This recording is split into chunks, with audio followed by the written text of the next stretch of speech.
Hello, hello. My camera looks weird today. It's like it's bigger. It's bigger. I think it's supposed to be zoomed in a bit. I don't know. I don't know. I am here. I am hanging out. I am just doing the thing. I'm working on. I'm starting another quilt. That's going to be fun. I spent time yesterday and the day before processing some scraps, so that's going to be a project all by itself. Hi, Tammy. I am just settling in now. Just turned on the camera. I'm trying to figure out. I don't know why. I do not know why, but my view. I don't. It seems like there's more of me. Seems like there's way more of me. But anyway, yeah. I don't know if you guys can see. Oh, I'm glad you liked your bag. I don't know if you guys can see. There it is. There's my table behind the sewing machine, full of so much crap. I pulled out all my scrap, and I'm gonna do a quilt. This quilt is gonna be doing the whole top. Instead of doing the quilt as you go, I'm gonna do a regular quilt for a change. But yeah, I'm glad you like your bag. I'm glad it's working for you. It's funny. I like making bags like that, but I don't use them. I don't use them, and Lisa's already got an overabundance of bags, so it's like, I have a in my Etsy shop. I have a little tab for extra projects, and there's never anything. If you basically on Etsy, if you have nothing in it, if you have a section that has nothing in it, it just doesn't show up. So yeah, that tells you how often I do extra stuff. But I got to start doing that. I got to start doing extra stuff for the shop, or rather, I got to start when I'm doing extra stuff, putting it in the shop and do that. But yeah, it's Friday. We don't have a topic today. We're just gonna dive down the rabbit hole and see where we end up. Pick a topic and just let it go from there. Because there's always those little ones. There's always those little topics. It only takes a couple of minutes. So we'll just go and do the thing. I showed it off and they all loved it. I got to brag. Yay! Yay! Yay! I'm glad you got to brag. I want to get back out. The handles come from a little it's a Japanese dollar store called Daiso, but that place has better quality stuff than dollar stores around here do. So I want to get back out there, see if I can get every now they it's just like a dollar store. Sometimes they have it, sometimes they don't. But I want to field trip out. I want to field trip back out to the nearest Daiso and see if we can get more handles and stuff like that, because that shit can get really that can get really expensive. The accessories, the hard, well, they call it the hardware. The hardware that you add to a bag, that can end up getting really expensive, which is why I usually just make my own handles and stuff. But yeah, what are we doing? What do we talk? What do we want to? Oh, there was one. There was. Let me start here. There's a whole bunch of little short references I thought you guys would get a kick out of. Do. Because we talked about a bunch of stuff.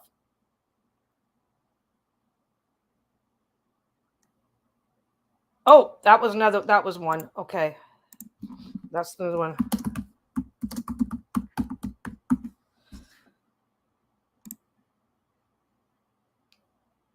This guy is we were talking about mammoths.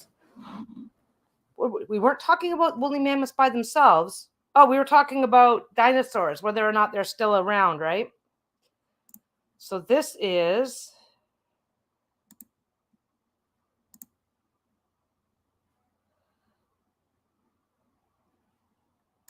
if I can get a good photo. My God, I'm already having a problem here. Have you guys ever checked out a page called the Wi-Fi, a channel called the Wi-Files? I want to get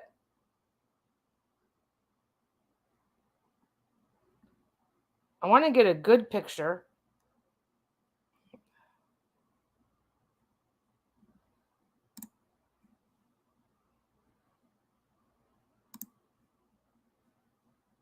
There it is. This is called, I gotta bring it up. This is called, let me just get to it. Come on. Come on. I'm gonna share that. I'm gonna share that. This is called a Gompothere. This is called a Gompothere. This is basically a 4-tusk elephant. It's got 2 large tusks in the top, and then the bottom jaw elongates into 2 other long tusks. This is a cool reference. This is a really, really cool reference I came across. Now, one of the things that we were talking about is, oh, come on, get up here. There we go. That's called a Gompothere, or whatever the hell. No, that's not the one I want. How come the one oh, that's why I can't get that any bigger. That's been my problem. Okay, this dude is called a Gomphotherium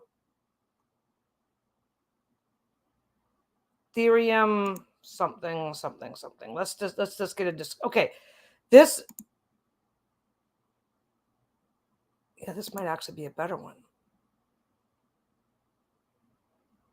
Yeah, this is a better one. This is better. So this okay, so basically this is you can see this guy here, Gomphotherium, and then just behind him you can see a mastodon skull. A mastodon. So there's the 2 side by side, right? Okay, this is really interesting because I stumbled across this like yesterday, a day before yesterday, right? So you can see the grayer looking bones in the front is the Gomphotherium. The darker bones sticking up just past his skull is the mammoth. Okay, this is basically a 4-tusk mammoth / elephant / whatever. Drum roll, please. No drum roll. I'm already being way too dramatic in my pauses. Anyway, so back in like the 1700s, we were talking about mammoth finds across Siberia, throughout Russia. We were talking about how there's been mammoths found across North America. And when we were looking at that, it's like, oh, there's not really a lot of information about that. Well, there's most definitely mammoths have been found in North America. As a matter of fact, and this is what I found out. 2 things that I found out is that when the explorers were first coming into northern Canada, they would trade with the natives, like the beaver trade. That's how the Hudson Bay Company was formed. They traded with the natives for furs and stuff like that. Took them back to the old world. They traded. They would bring mammoth tusks. They would find the tusks. They would trade them, right? So the natives had a name for these. Turns out the natives, when they would ask the natives, what did you see? Sometimes they would describe mammoths, and sometimes they would describe these guys. I should have kept it. It's always shoulda, coulda, woulda, right? So they are asking them, what did you see? What was this animal? So in some areas where the mammoth no longer existed, they had legends that these animals lived underground, and that whenever these animals came to the surface, they would immediately die. That's why the bones were buried. Hi, Blue. That's why the bones were buried. That was where their myths went. In other areas of the North American northern way up north in Canada, they would say, oh, we find the bones, but they're also still living here. Okay. So the punchline is that Native Americans were describing mammoths, classic mammoths, the 2 tusks, this, that. But in some areas, they were describing these guys, these 4-tusk mammoths. They were describing them just like an elephant, big long nose, big, like they were describing these. But here's the punchline.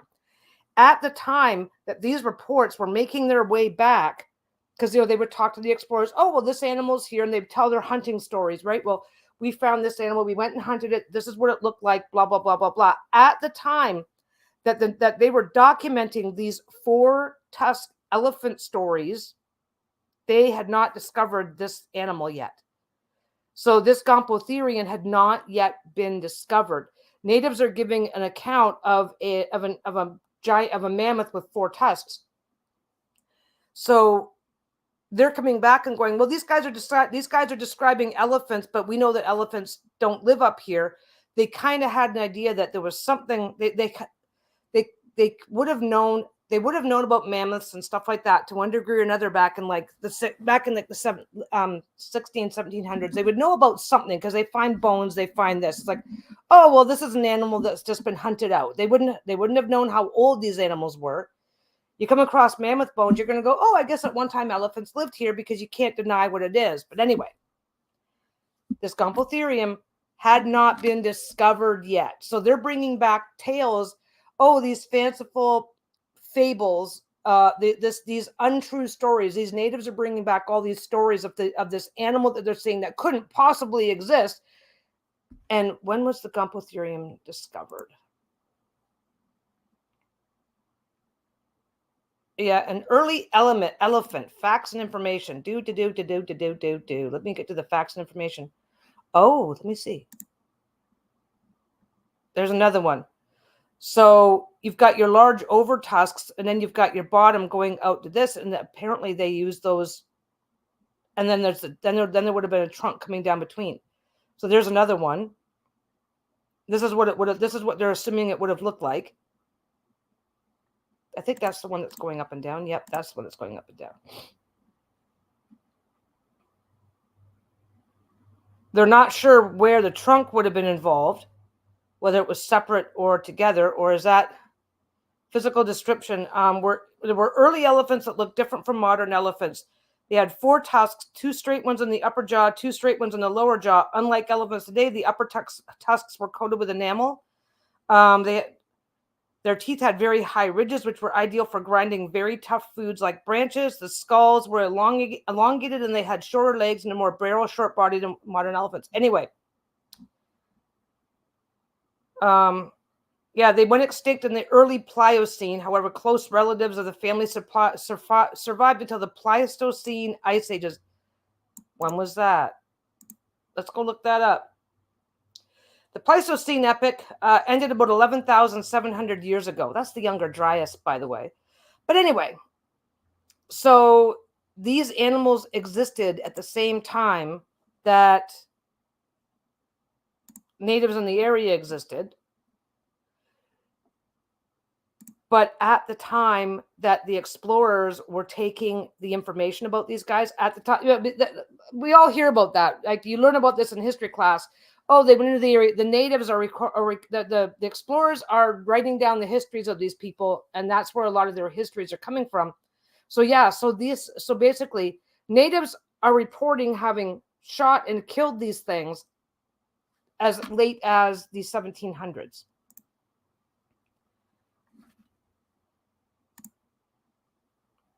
And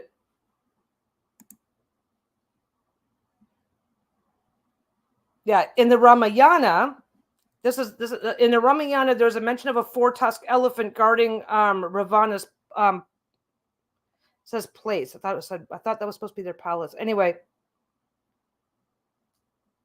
yeah, this elephant existed. This elephant existed 1.6 million years ago, and only went extinct 11,000 years ago, which is in range with modern humans.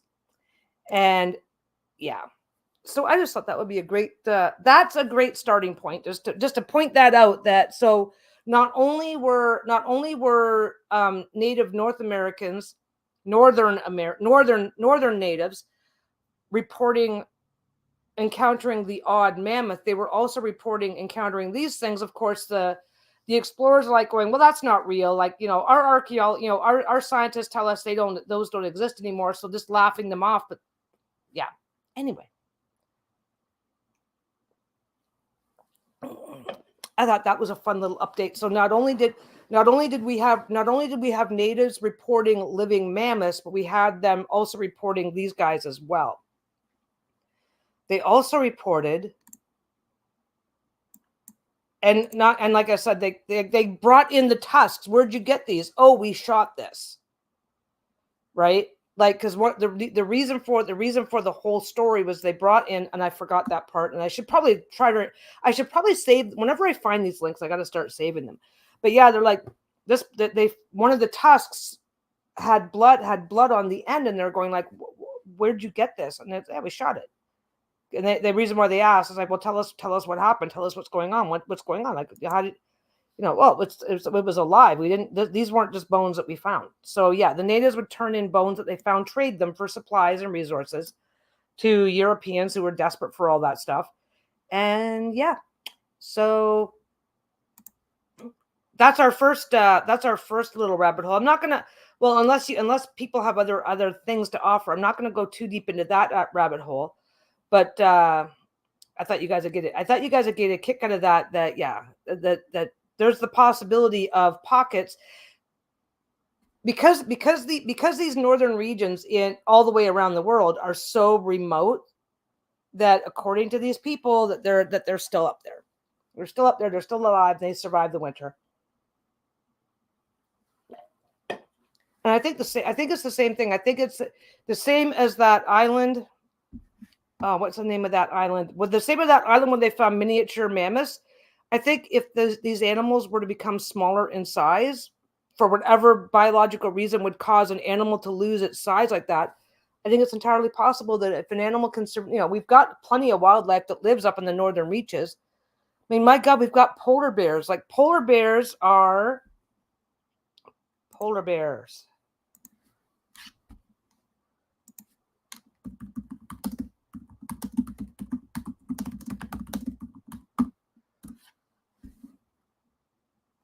Yeah.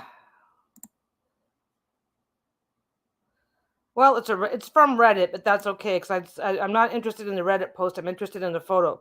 So yeah, so basically, the polar bear, and this is an interesting thing. Okay, the polar bear, the sun bear, the sloth bear, spectacled bear, Asian black bear, American black bear, brown bear, polar bear, and I don't know if you're noticing this because it's the first thing I noticed. As you get further north, they get bigger. It's like as the conditions get more extreme and the immediate availability of food gets more tenuous, they get bigger.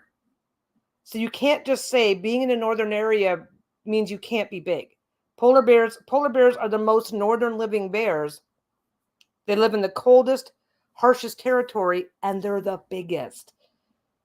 It's like, well, maybe they got big because they're hunting those elephants, and those elephants are adapted to eating like a wider range of things than a tropical elephant was. I just noticed it too, Blue. Oh shit! I forgot. I'll do that later. But yeah, it's like, wait a second. It's like this. There's a certain leap of logic that is like not making a lot of sense. Not making a lot of sense at all. But no, I thought I would start with that. Oh, just a minute. I need a roll of Kleenex.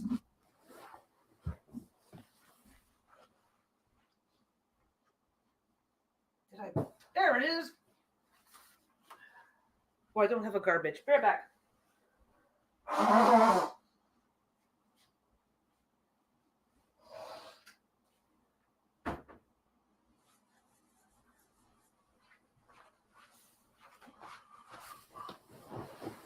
I wonder if that stays true along all the things, because it's like it would take a bit of a deep dive to go, okay, what about this animal? What about this animal? What about this animal? Like, let's see about this guy.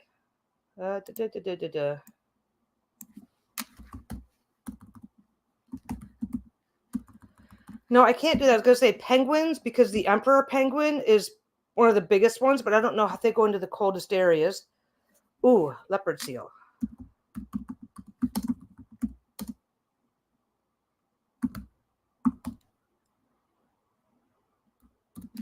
That's just not good. No.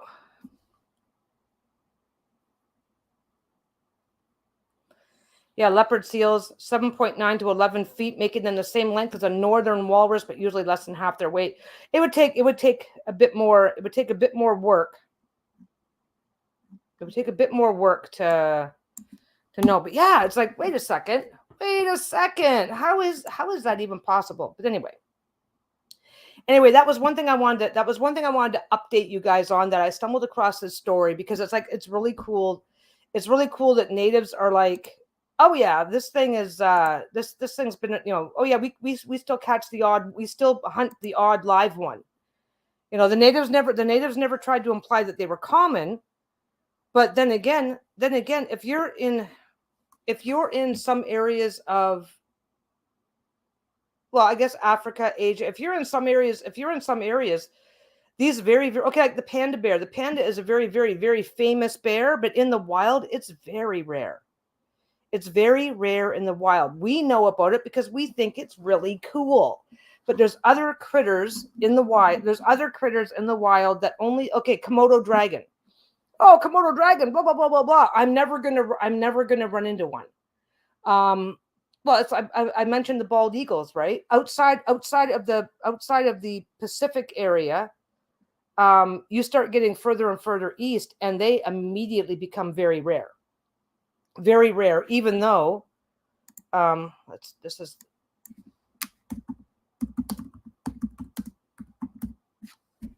bald eagle range map. Let's see.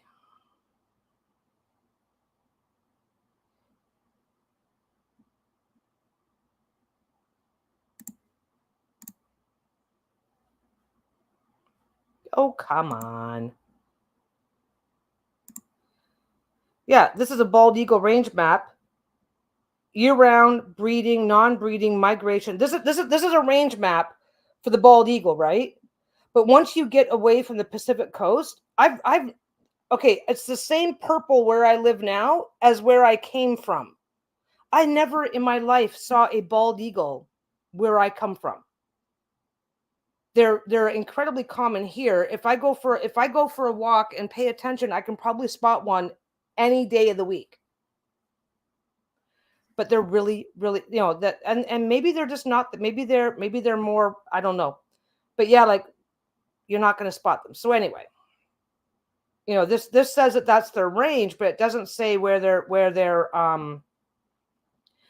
populations are the highest. So that is just, but anyway, that's the first, that's kind of the one thing. There was a couple of other tidbits that I came across that was related to other stuff that we'd already talked about. And I thought this could be tidbit day. This could be the day. I've actually got a I've actually got a not a Facebook, a YouTube channel open called the Y Files, which, by the way, is a lot of fun. The Y Files is a lot of fun. That's the link to go to their YouTube channel. They are a lot of fun to watch and keep an eye on. AJ is the host. He's got a lot of cool stuff that he talks about on the regular, and he actually puts them together instead of just shows up and babbles for a couple hours about shit. So they're nice, tight little episodes that explore a single topic. Yeah, the Dark Pyramid beneath Alaska. He doesn't go in this. He sticks with he's like the Dark Pyramid beneath Alaska. He's going to stick with one or two versions of the story. He doesn't branch out. I'm saying it all fucked up. Like there's, okay, like videos about the moon. He's got one video about the hollow theory around the moon. He's got one video about conspiracy theory Apollo 20 mission to recover alien spacecraft from the moon. So he breaks them up. So if you end up jumping on that rabbit hole to go, well, what about this conspiracy theory? He does a better job of focusing than I ever will. Oh, that was the other one too. The hollow moon theory. The reason why I'm looking through his is to remind myself of the things that I wanted to mention to you guys, because he covers all the things, right? So the hollow moon, we're going to jump straight to hollow moon. Okay. Whoop, I don't want that one. I want that one. We're going to jump straight to the hollow moon.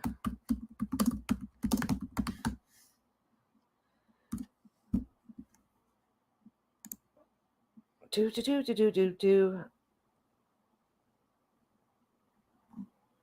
I said images. I didn't say videos.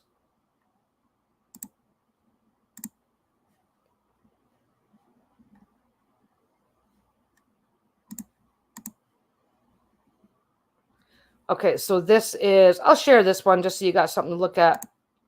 So this is a speculation behind the hollow moon theory. So, hi Trisha. Speculation behind the hollow moon theory. Couple of cool tidbits finding out the reasons why the hollow moon theory one of the reasons why the hollow moon theory exists that I found out, and this is like when you take it from, let's just take everything else off the table and go by just this pure logic exercise, right? The rocks that have been brought back to the moon, there's several theories. Number one theory is that the moon and the earth and the moon formed at the same time while the solar system was being formed. And what they realize is what they have discovered, basically almost everything that they believe might have happened, there's reasons why it's not likely, which is scary. So the number one theory is that the first theory is that it's formed at the same time. But if that was the case and they were being formed from the same debris field, that's not really possible because the rocks that are coming from the moon are not the same. The moon is rich in chemicals and stuff that just don't exist. They should be very, very similar, and they're not. As a matter of fact, I didn't watch the whole thing. Let me see if I can find it.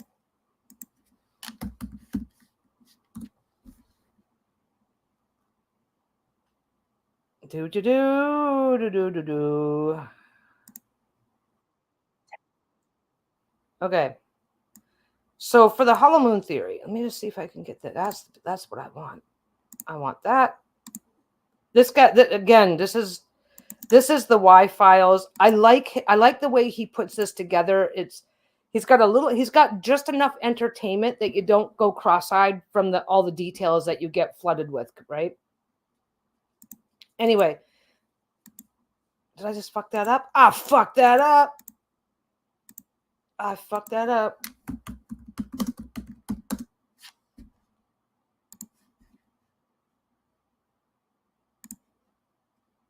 Do.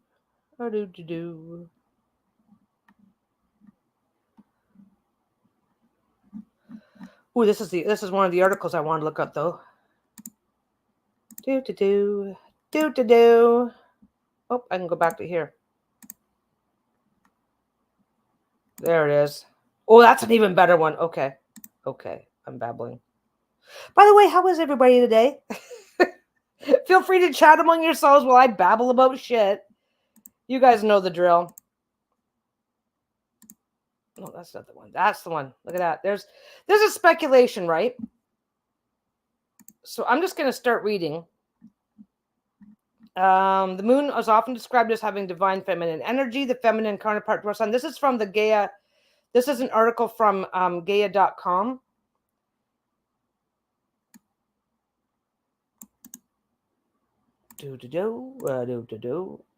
Yeah, the Y files, and I think what I like about the Y files, this is an article from the Gaia.com. By the way, anybody who has a wrench beside their name, which I should take care of Blue here. Let me just take a second. I only know how to do this one way, so I've got to, if I don't do it this way, I won't do it. Ignore the echo.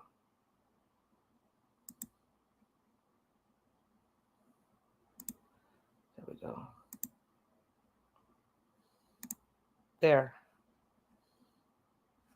There we go. If you have a wrench beside your name, then you can add links. So I just upgraded you, Blue. As long as I know who you are, as long as I know that, as long as I recognize you as having hung around.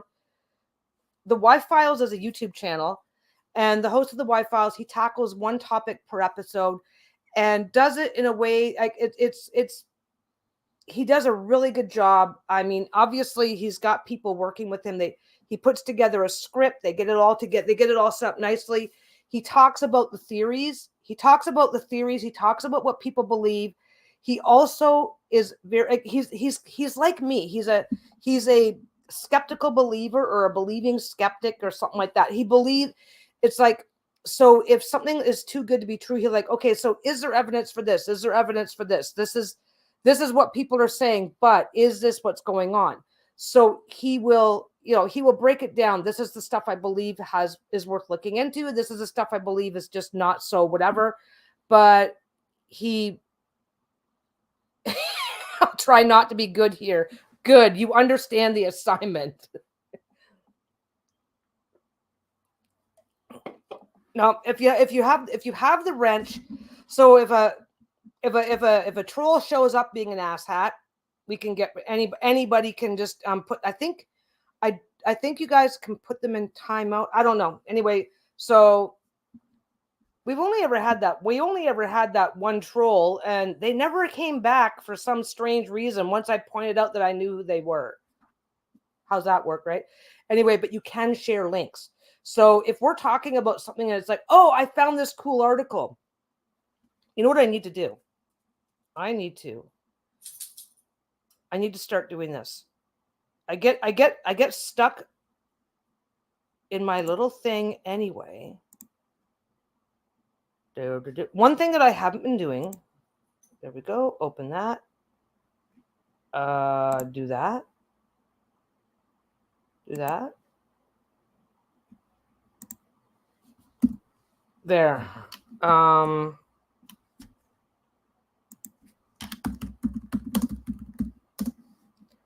There. I need to start track. Yeah, trolls are very brave when they hide behind their masks. Trolls are very brave when they hide behind their mask, but they get their fucking little feels hurt when somebody's, pardon me, when somebody's just sitting there going, what the fuck's wrong with you? Like, my God. They're trying to win. They're trying to be bullies. They're trying to win at being a bully. And it's like, my God, no. Anyway, we've only ever had one problem. So don't worry. This is not some paranoid response to, oh my God, I got trolled once. That's a shitty way to put it. You know what? There are some people who get trolled all the time, and I don't blame them. There's paranoid as in you should probably seek counseling. And then there's healthy paranoia of you should be prepared and ready for this thing to happen. But yeah, yeah. The key to making the Philosopher's Stone is lots and lots and lots of pee. Basically, back in like the whatever they first started doing this, they just urine contained the something of the elixir of life. And when you pee, you're peeing out your life force. So by recapturing it and doing all this stuff, and yeah, it turned into a big thing, and people were like boiling their piss for it. But it's like a 20-year it's like a years-long process to do all of this, and you're collecting your own pee. I think there's also a stage at which and it depends on the stage. I watched that episode. It's like, oh my God. And apparently this is not, and this is the one thing I like about the Y-Files, and this is why it's my favorite go-to, is because every single thing he's ever quoted, if you go look it up, you will find it. He does not just pull shit out of his ass. He does the research. There's obviously a certain level of scripting, because when you put together the kind of content he's putting together, you do have a script, but it's research. But yeah, lots and lots and lots and lots of pee. And apparently when you start looking into this, you find out that collecting urine is a big part of how to make the Philosopher's Stone. And it's like, wow, it sounds like you're making a fucking kidney stone. Yeah, apparently it stinks to high heaven. Apparently at certain, because somebody released this shit on the internet. Oh, if you want to make a Philosopher's Stone, this is how you do it, right? So people were going on, somebody released the recipe online. People were actually making this. And this was going around for years, and then just suddenly it all disappeared. But yeah, there's certain parts of the process where you are like, collect your urine until you have this much of it. And okay, I've got a dog who uses puppy pads in the house, Bruno. Diabetic dogs drink a lot of water. Technically, he's incontinent. I don't know how to describe it. He's not incontinent, but because he's a diabetic, he drinks a ton of water all the time, which means he has to pee a lot. So a nighttime trip to the puppy pad, stuff like that, you can smell it. Yeah, boiling urine must be so gross. I'll tell you right now, just a dog that has an accident and you don't get to it for a few hours is already disgusting. Next, if you want to, if you know, go to the bathroom and just don't bother flushing for a couple of days. My aunt growing up, my one aunt, they did not have indoor plumbing. Oh yeah, I can't believe people tried it. I cannot believe they tried it. This is my aunt did not have indoor plumbing. So my aunt did not have indoor plumbing, but she had retinitis pigmentosa runs in my family. Thank God I don't have it because it runs on my dad's side and he's not my dad. So it runs on that side of the family. So instead of going out to the outhouse at night, they literally had a chamber pot. They had a big pot in the middle of this one room, and that's where you peed at night. And every morning it was just rank because as soon as it gets, if retinitis pigmentosa comes with night blindness, you can't see outside. You cannot see in the dark, period. And you're working with an outhouse. So the entire family, well, let me see, Jack, Shelly, yeah, they're all peeing in this thing for the whole night. We would go up for a visit. Now we were kids, and that's just the way it was. It's not, it wasn't until you're older that you realize, oh yeah, that nasty smell was the pee. That was a family's worth of pee overnight. It was gross. As I got older, as you get older, you start going, wow, that is just disgusting, and it smells. You are sniffing in particles of pee if you smell pee. You are sniffing in particles of poop if you smell poop. This is why germaphobes do not keep their toothbrushes in the bathroom. Because those particles, if you can smell it, it's getting on your toothbrush. How's that for grossing? Yeah, let's just be gross today. Let's just the really, really gross things. But yeah, it is. But yeah, if you've ever had to use notes, sorry guys, if you've ever had to use an outhouse, you will know what that smell is, because it's not always it's like, yeah, it's gross. Let's just not discuss. Let's not gross each other out. Last time I was talking about food, and now by the time I'm done, nobody's going to want to eat for a week. Well, I'm just balancing this back out. But yeah, so the Philosopher's Stone was, let me just look this up. No, that's not the one I want. That's the one I want.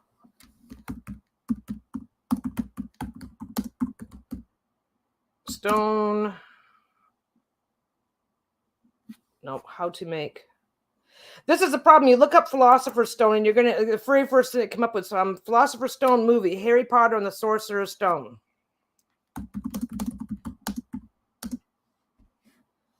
How to make a Philosopher's Stone. Philosopher's Stone is a mythical alchemical substance capable of turning base metals such as mercury into gold and silver.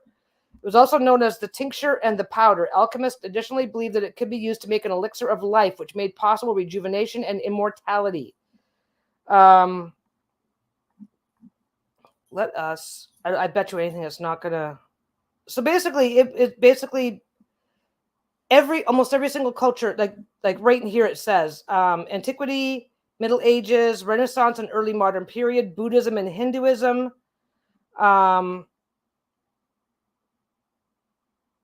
The equivalent in Buddhism and Hinduism is the Sintamani. It is also referred to as Paras or Parasmani. It is held by Bodhisattvas. I am not going to pronounce these names correctly, so I'm not even going to try.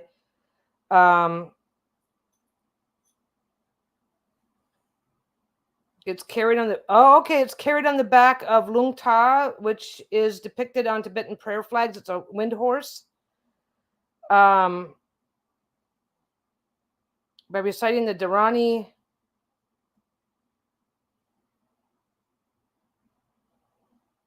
Okay, so this is something different. Well, no, it's a physical object that lets you basically do the same thing, connected with the gods.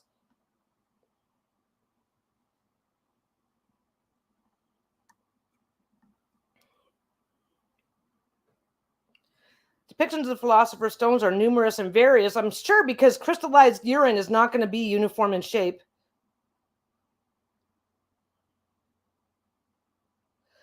According to the alchemical test, the stone of philosophers came in two varieties prepared by an almost identical method: white for making silver and red for making gold. The white being a less matured version of the red stone. This is kind of interesting too. Like this is a tidbit that came from. Yeah, I found it kind of interesting that someone wrote a full in-depth guide about how to make one, and then suddenly it was taken down offline, never to be seen again. There's all kinds of conspiracy theories about that. Is that the person who put it up there did so at the risk to his own life, yada yada yada, and that there's there were let me just get to the other.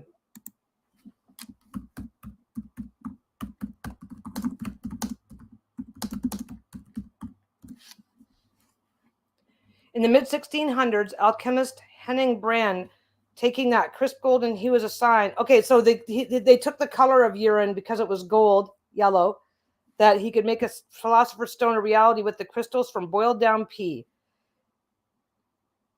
Yeah, alchemists already knew that if they let urine fester, and it's true, that it made ammonia, a useful ingredient for making silver mirrors.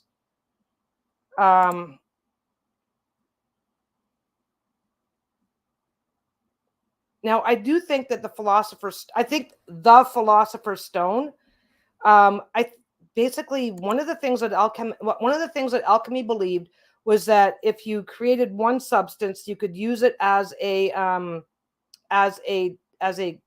starter, as a base. I don't know how to describe it, for making other substances. So if you have this if you can create this particular stone, you can use it in your alchemy to turn lead into gold. If you have this particular stone, you can use it to turn whatever into silver. So when they say philosopher's stone, I personally, this is me, and based on shit that I've read over the years, I think what we're talking about is multiple stones. Because one of the things about alchemy is that they were very, very secretive about they were incredibly secretive about what they were doing, because in a lot of areas in the world, especially in the 1600s, it was considered witchcraft, and they burned witches back then. No, no, Trisha. We have no topic today. We are following the rabbit hole and seeing where we end up. So this was perfect. This was absolutely fine. So a lot of philosophers and alchemists, they wrote their books in code. A lot of times, if you were not a fellow alchemist, you had no hope of understanding what they were talking about. What highly flammable element was produced from urine? Phosphorus. Upon collecting enough of the liquid to test for gold, Brand distilled the urine and came up with a waxy substance instead. This substance not only would be flammable, but it gave off a pale green glow. Hence, the name phosphorus becomes bringer of light.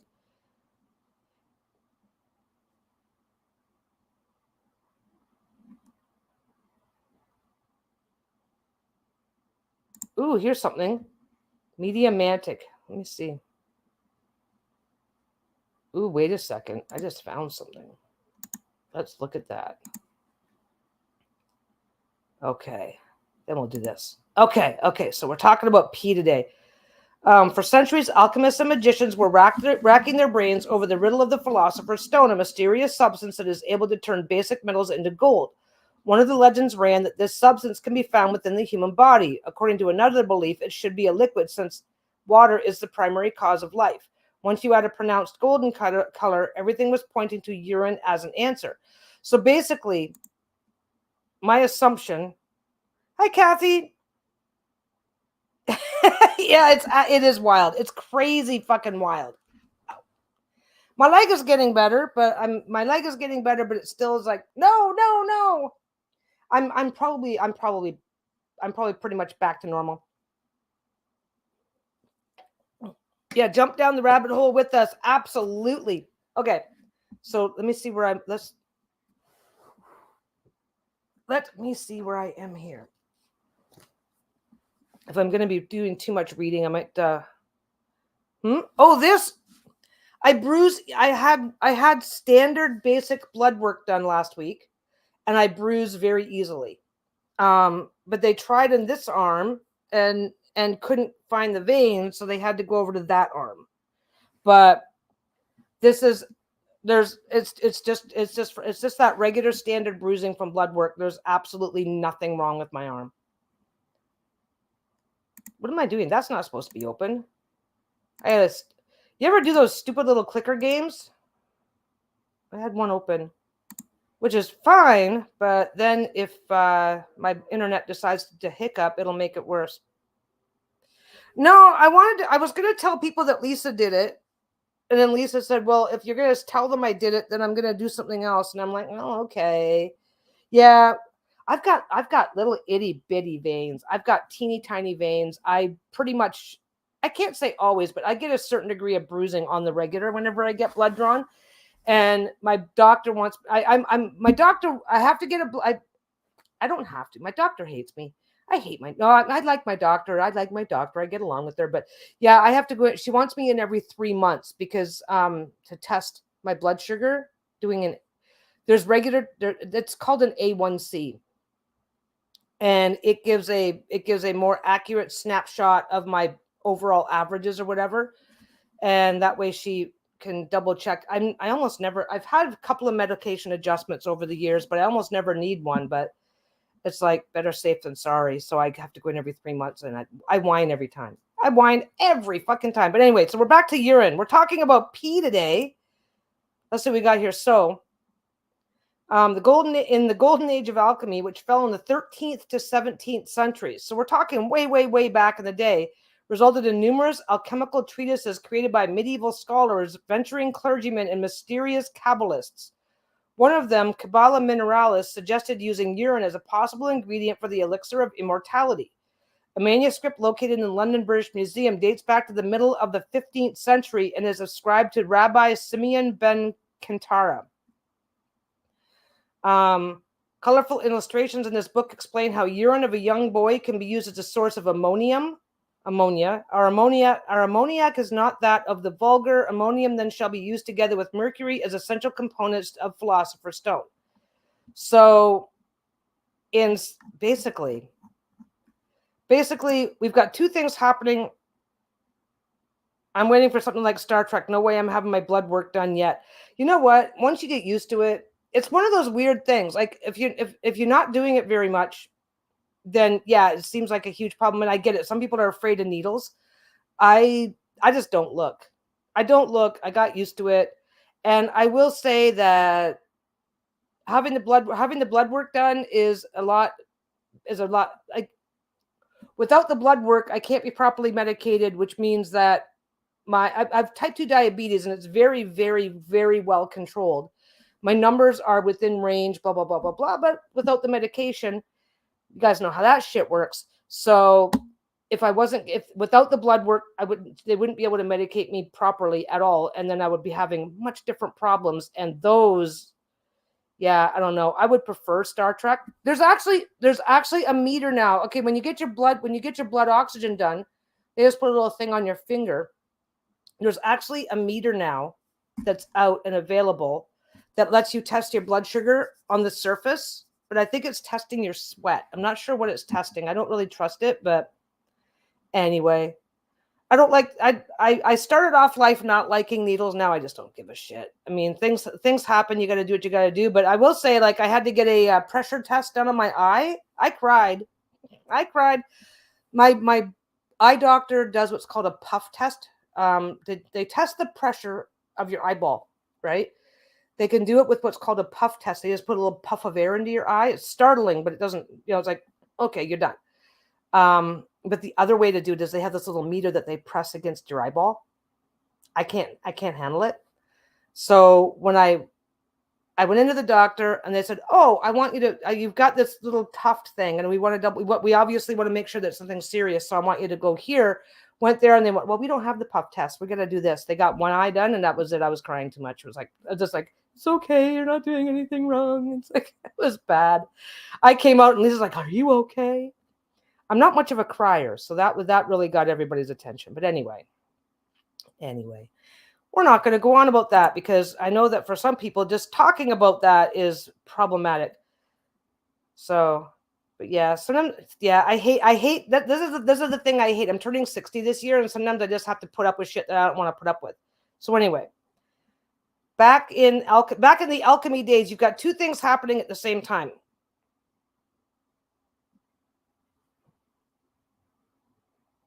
Hi, Kendra. Yeah, so basically they just thought that they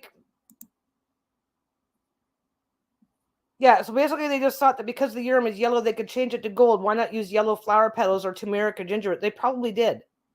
That's the thing. They probably did. But at the same time, they knew now, because we have to really reach back, okay? Because when we have to really reach back because ammonia as a cleaning product you couldn't just go to the store and buy ammonia. If you wanted ammonia, you had to ferment urine. So they already knew that urine was really, really useful for a whole bunch of stuff. You could make urine out of it. They discovered phosphorus in urine through experiments. And don't forget, these are cultures in some areas of Europe at the time, they were brushing their teeth with it because they did not have the same 1300s to 1700s, they didn't know about bacteria. They did not know about they did not know what types of impurities. They just didn't know. They didn't know that it was unhealthy to mix this and this. That certain things they knew, but other things that they didn't. So they didn't know. To them, it was not as gross and disgusting as it is to us now. Now it's like, oh no, you shouldn't be handling that at all. You should not be handling your own urine. You should not be handling somebody else's urine. They didn't know that. They knew that if you put urine in a bucket, you can let it sit for a few days and then you have something, because they would wash their clothes in it. No, soaps were not really a thing. The soaps that they did have, lye soap, that's even stronger than ammonia. So when you look at stuff like this, you have to look at why would they think this makes sense? But they'll also turmeric and ginger, unless you were in Asia, those spices were hideously expensive. Some of those spices back then were worth more than gold. It's like, so if I have access to an unlimited supply of turmeric, I already have more than gold. I already have something that's worth more than gold. If I have access to ginger, I have something that's worth more than gold. That is for the alchemies, because alchemy in North America, in Europe, would have been different from what it might have looked like somewhere else. Yeah, so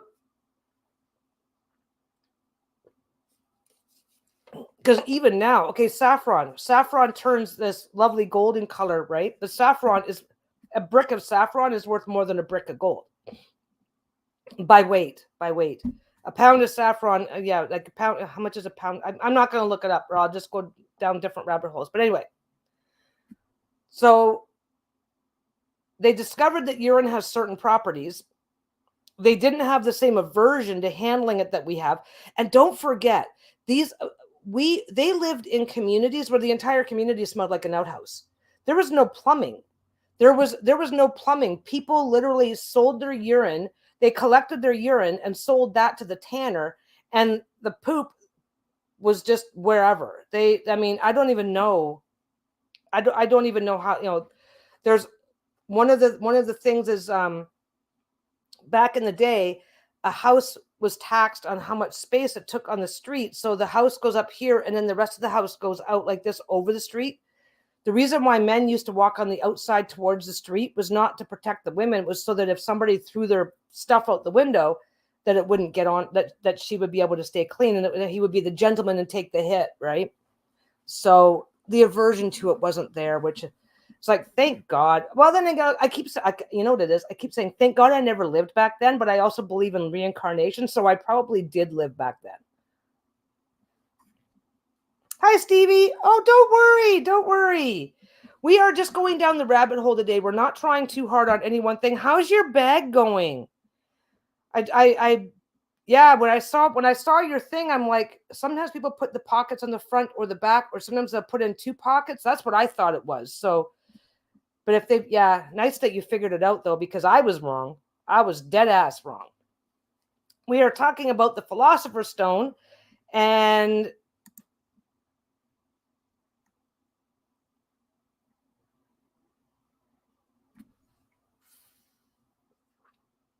yeah, okay. So basically, you heat the urine. Yeah, this is the ingredients. This is somebody actually took the time to write down the ingredients.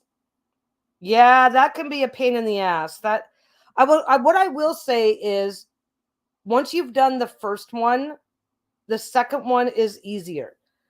It is. It is. The more you practice, and when you're ready, if you decide, like if you decide, oh, this turned out really well, I want to start selling these, then that's when you take the time to make templates and stuff, so that you're just going. They get super easy. I had the one bag that I made for Lisa, and by the time I'd made like 2 or 3 for friends and whatnot. And by the time I did that, it was like I was getting a little faster at it.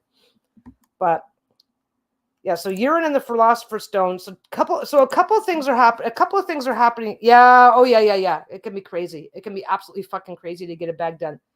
So where the Philosopher's Stone is concerned, so for starters, we do not have an aversion to the materials being used, because working with your own urine, it's simple, it's easy, it's convenient, and it matches the belief.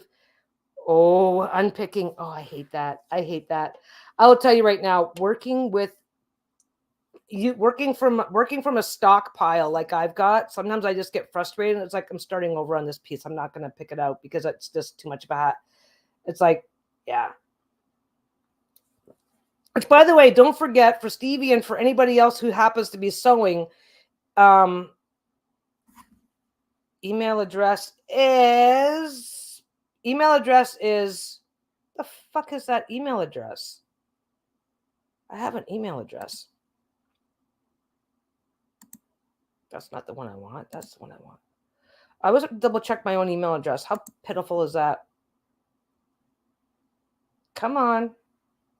Where is it? PLPAPEZ. plpapez@gmail.com. If you want any fabric, if you want any fabric scraps, just send me an email. I'll send me an email with your address, any favorite colors. I'm making no promises about what would go in the package, but if you have a favorite color or whatever, let me know. So let me know your mailing address, your favorite color, or anything particular. Like I absolutely cannot use pieces smaller than blah, or I absolutely cannot use pieces bigger, whatever. I don't want to send you crap. I don't want to send you stuff that you're just going to be stuck throwing away. So let me just type that out.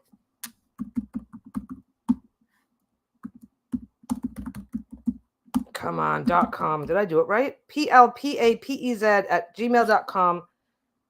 And if you want any fabric, just let me know, and I will make you a care package and send it out. Don't forget, my Etsy shop is a business. It's a business expense for me to mail it out. I won't be charging you anything. I won't be charging you anything, but depending on how much my postage charges will be, I probably won't. I've got so much scrap to get rid of. But anyway, so P is readily available. It's already known to have some properties. Like I said, if you let pee marinate, if you pee in a bucket, if you just continuously pee in a bucket until it's full, then you leave that bucket for a week, you're having, oh, thank you, Stevie. I just got shit to get rid of. So, but yeah, so message me, Stevie, and anybody else, obviously, who sews that wants some fabric or wants some crafting fabric. But yeah, if it's like, I can't sew with it. A lot of people, if it's narrower than 2 inches, they can't really use it. So if you're the opposite and it's like, oh, I want those narrow pieces, let me know. I'll send you a ton. I don't fucking care. Anyway, so urine is available. They already know, because don't forget, using urine to tan hides has been around for thousands of years. So they know that urine, they already know that urine has uses. And a lot of uses: tanning hides, cleaning your clothes, brushing your teeth, washing your hair, right?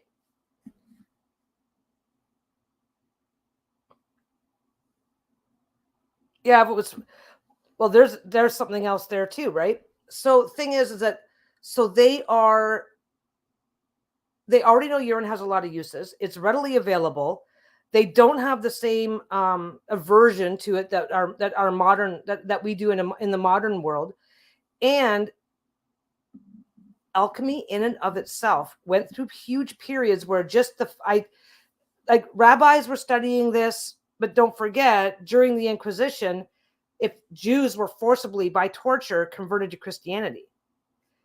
So depending on when, where, and how you were, you could be risking your life to be practicing this. So I want to get rich. I want to get rich. I want to turn lead to gold. I want to do this. I want to do that. But if the wrong person at the wrong time figures out what I'm doing, I could be burned at the stake as a witch, as a heretic, as this, as that. So they're writing in code to each other. They are everything is in code. They're learning they are inventing entire languages to discuss this. They are limited in what they can do, when, where, and how. Plus, they're a deeply religious society, right? So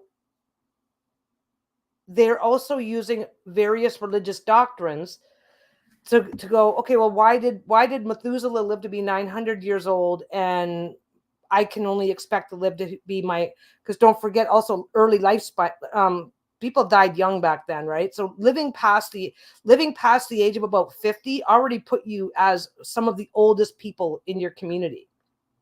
Now we're like, if you're now I'm looking at 60 going, oh yeah, I'm still having fun. This is fine. I'm looking at 60. I'm healthy. Sure, I take some meds, but so do most people my age. So it's like, okay, that's not how it was back then. So we have to look at culture, religion, the social structure of the time, access to materials. We have to look at certain materials that we would go, well, why aren't they using blah? It's like, because that was worth more than gold back then. And yeah, and then Kathy says must have been dehydrated. If it must have been dehydrated, well, you can say piss. I don't have that blocked. Must have been dehydrated piss if it was favored for resembling a gold color. He needed to drink more water. This is the thing. Back then, people did not drink water. Well, they did, but back then the water was contaminated. So water was contaminated, and people of means did not drink water. They almost exclusively drank wine, or wine. Like they were a bunch of drunks back then. Watered down wine, beers. They would drink fermented drinks. That was just the culture, and it's kind of a catch-22 because they associated being able to drink water and beer and stuff like that as being associated with privilege, but something else about but they associated with privilege because only poor people were stuck drinking only water. Yeah, if the more you drink, the darker the pee is. I know this from having kids. Yeah. Like the way I say water. Oh yeah, because you're in Scotland, so you would be saying it very differently from what I say. That's okay. Now Amelia has to make a little video for me showing me how she says it. Then we can both laugh. So so philosophers, because don't forget Nostradamus was also a philosopher / alchemist. So he's getting into pyromancy. Okay. So alchemy was a huge field of all the things, most of which the church did not approve of to one degree or another. And depending on where you were, that could be very life risking. So I'm going to go in a circle on that one for a while. But yeah, the Philosopher's Stone, let me just get back to this. Urine and the Philosopher's Stone. The golden age of alchemy fell on from the 13th to the 17th centuries. And when was When was...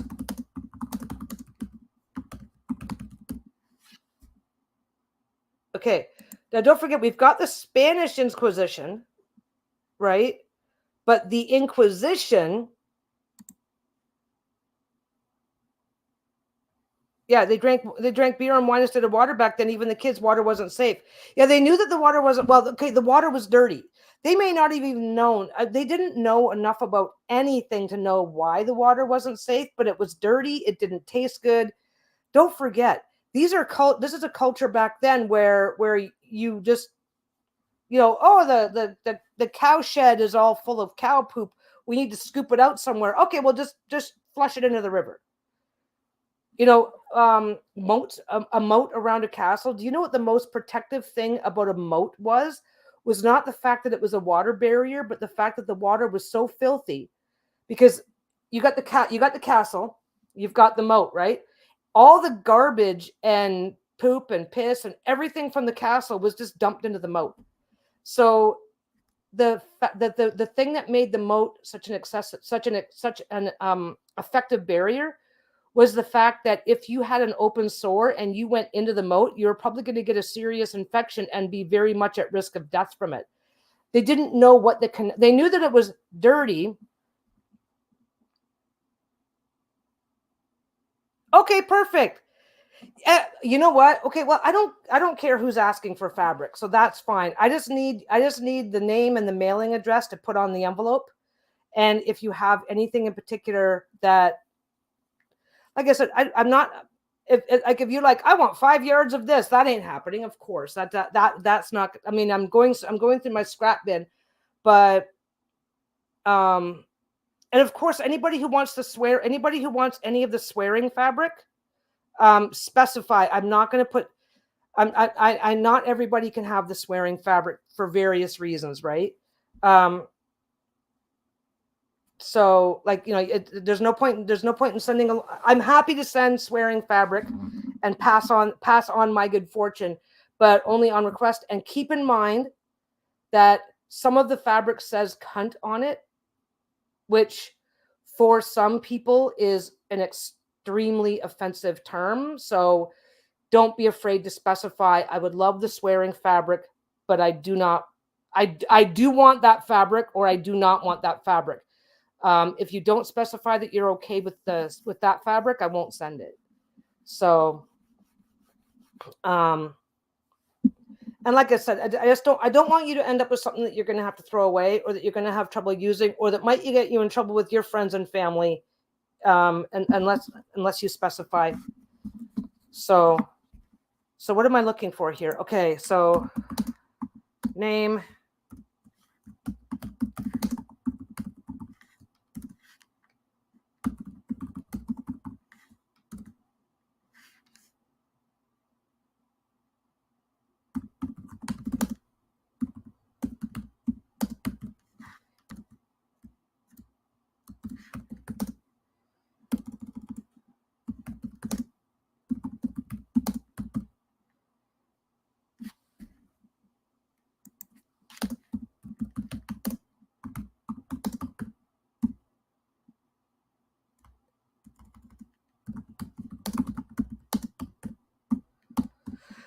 Obviously, if you don't care, then you don't care. There. Oh, it didn't format it, fucker. People didn't... Okay, there were germaphobes. It was an interesting thing, because don't forget, you had your own idea what cleanliness was. So if you don't understand that urine is unsanitary, then you're going to want yourself, your clothes, you're going to want everything around you scented in. You're going to want everything around yourself washed in whatever you think is a cleaning product. But there were germaphobes back then. This is why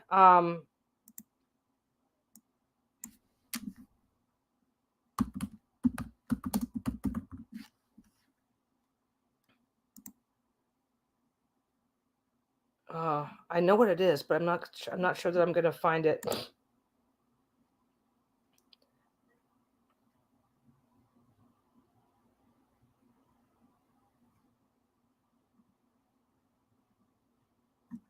The things that they did I remember. I'm. You know what? I'm not gonna. I'm just gonna babble.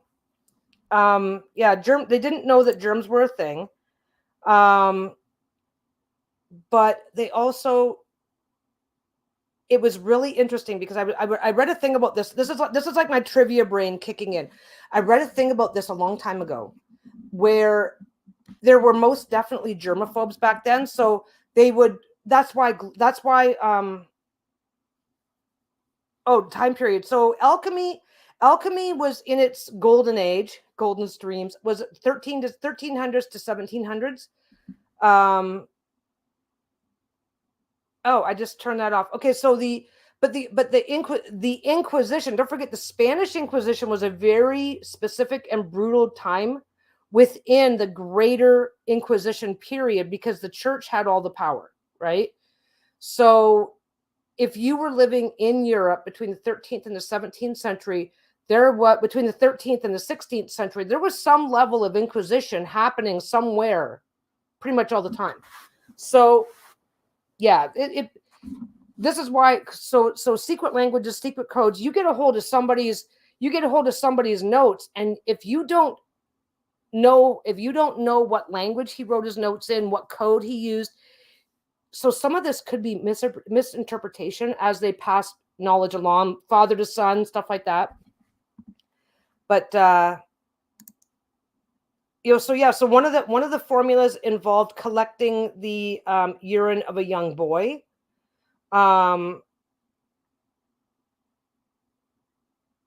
Urine's importance in alchemic work can be explained by the fact that it contains volatile components. And like I said, one alchemist distilled urine and got phosphorus. So it's like, oh, there's something there. In the absence of real science to explain how where phosphorus can be obtained otherwise, because one thing that the human body does is like we flush out excess vitamins and minerals. We flush out all sorts of stuff through our urine, and uric acid can be distilled down to uric crystals, blah blah blah blah blah. So of course these guys are going, well, they're willing to experiment with anything, and they're using information that came forward from the past, and they've already got a history of knowing that urine has a lot of uses. And don't forget, it's like, oh, your teeth will get that. They might not they might or might not understand that the same effect of urine in tanning is the same effect that lets urine get your teeth white, stuff like that. But there were germaphobes back then. My kid is asking why we were talking about pee and pee. Oh yeah, because we're horrible people. We're horrible people, Blues Child, and we're very sorry that we're talking about pee, because people used to believe that pee was magical. They believed that pee had magical properties, and they believed that your blood. They believe that your blood, your urine. They believe that all of these things had magical properties because, don't forget, it's like God created life, and these things exist because I am alive. Therefore, there is a magical property in these fluids. They also, that's why I'll never understand the drink your pee if you're stuck in the desert thing. It's all the impurities. It's like, it's only emergency survival. Yeah, you're in trouble if you piss away all your magic. Yeah. That's probably where the term "pissing it away" came from, to be honest. Like, I mean, it's very weird. And hello, Robin, how you doing today? We started off talking about mammoths, and now we're talking about pee and the Philosopher's Stone. So so the belief that urine had magical properties, the belief that urine in and of itself had magical properties, actually has this is the weird part. Actually has a basis in science. Just fermented urine becomes very high in ammonia. If you distill urine, you can get phosphorus and a couple of other chemicals. Apparently, I don't know, and I don't want to go look it up because I'm already like, this is already like. But anyway. Oh my God. Just a second. This is the third time this one's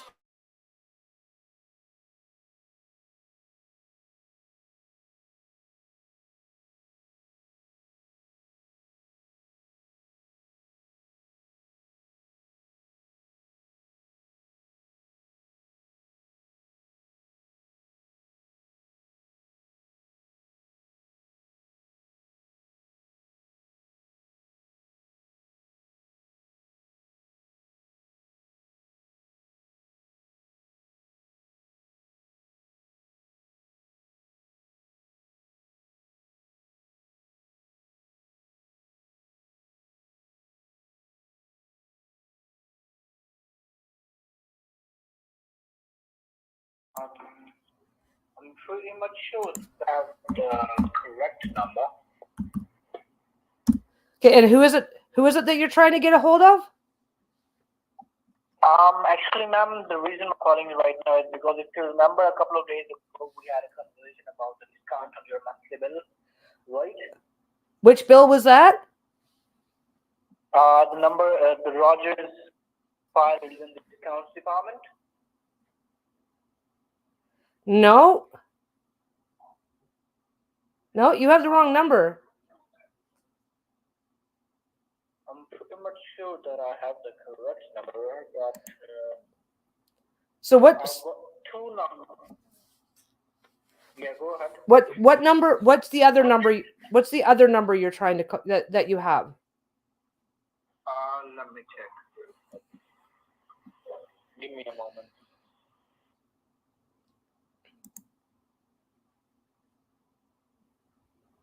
Okay, the other number is 604 993 3011. Nope, that's not my number. What's this discount? What's this discount about? My name is Richard from the Rogers Father Sales and Discounts Department, okay? And basically, a couple of days ago, I had a conversation to someone on this number with the name of Tim Ming Ang. Okay. Uh-huh. Yeah, and there was she would offer a discount on our monthly line rent and a gift hamper. That has been delivered. Okay. Yeah. Okay, so what else? What else do you need for that discount? We don't need nothing, ma'am. Okay. There is only one thing that, yeah, but there is only one thing that I would like to ask you, which is basically the thing is, you remember, like, I'm not sure if I'm talking to the right person or not. I'll have to go through all of the conversation over again. So basically, she, like, the person who I talked on this number a couple of days ago, she was supposed to get an Apple Watch Series 3, and the address that is mentioned here is 18-3500 Cunningham Drive, Richmond, BC, V6X3D3. Yeah, that's right. And the package has been delivered.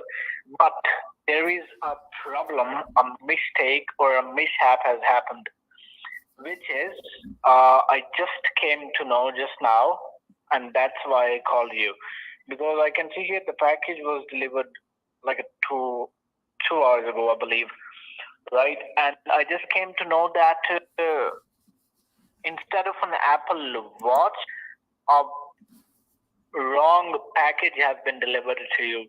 The package that belongs to someone else, but it has been delivered to you. And you would probably be thinking like how it happened, how in the world this could happen, right? So basically, what was delivered? The thing that is delivered is an Apple iPhone 15 Pro Max, 256 gigs of internal storage in black color. Okay. Yeah, and as I told you, you probably would be thinking like how it can happen, or like what is the matter? You know what I mean? So there are, upon checking and upon investigating this thing, I came to know that the person like who was processing your work order, right? We used to work with multiple accounts at the same time because we have a lot of customers to assist with. So the person who was processing your work order, right? He was working on multiple accounts at the same time. So by mistake, he just shuffled your account with someone else, which what that means is the phone that you have received that was supposed to go through on someone else's account. Yeah, but that's not my problem. Exactly, that's not your problem. That's not your fault. I'm not saying that's your fault. I didn't say. I never said that is your problem, right? So I'm just clearing everything up here. Um, he was that phone was supposed to go through someone else's account, and But that's okay because they can just. I mean, you can just keep the watch, and I'll keep the phone. sorry, I didn't catch that. I said you can keep the watch, and I'll just keep the phone then.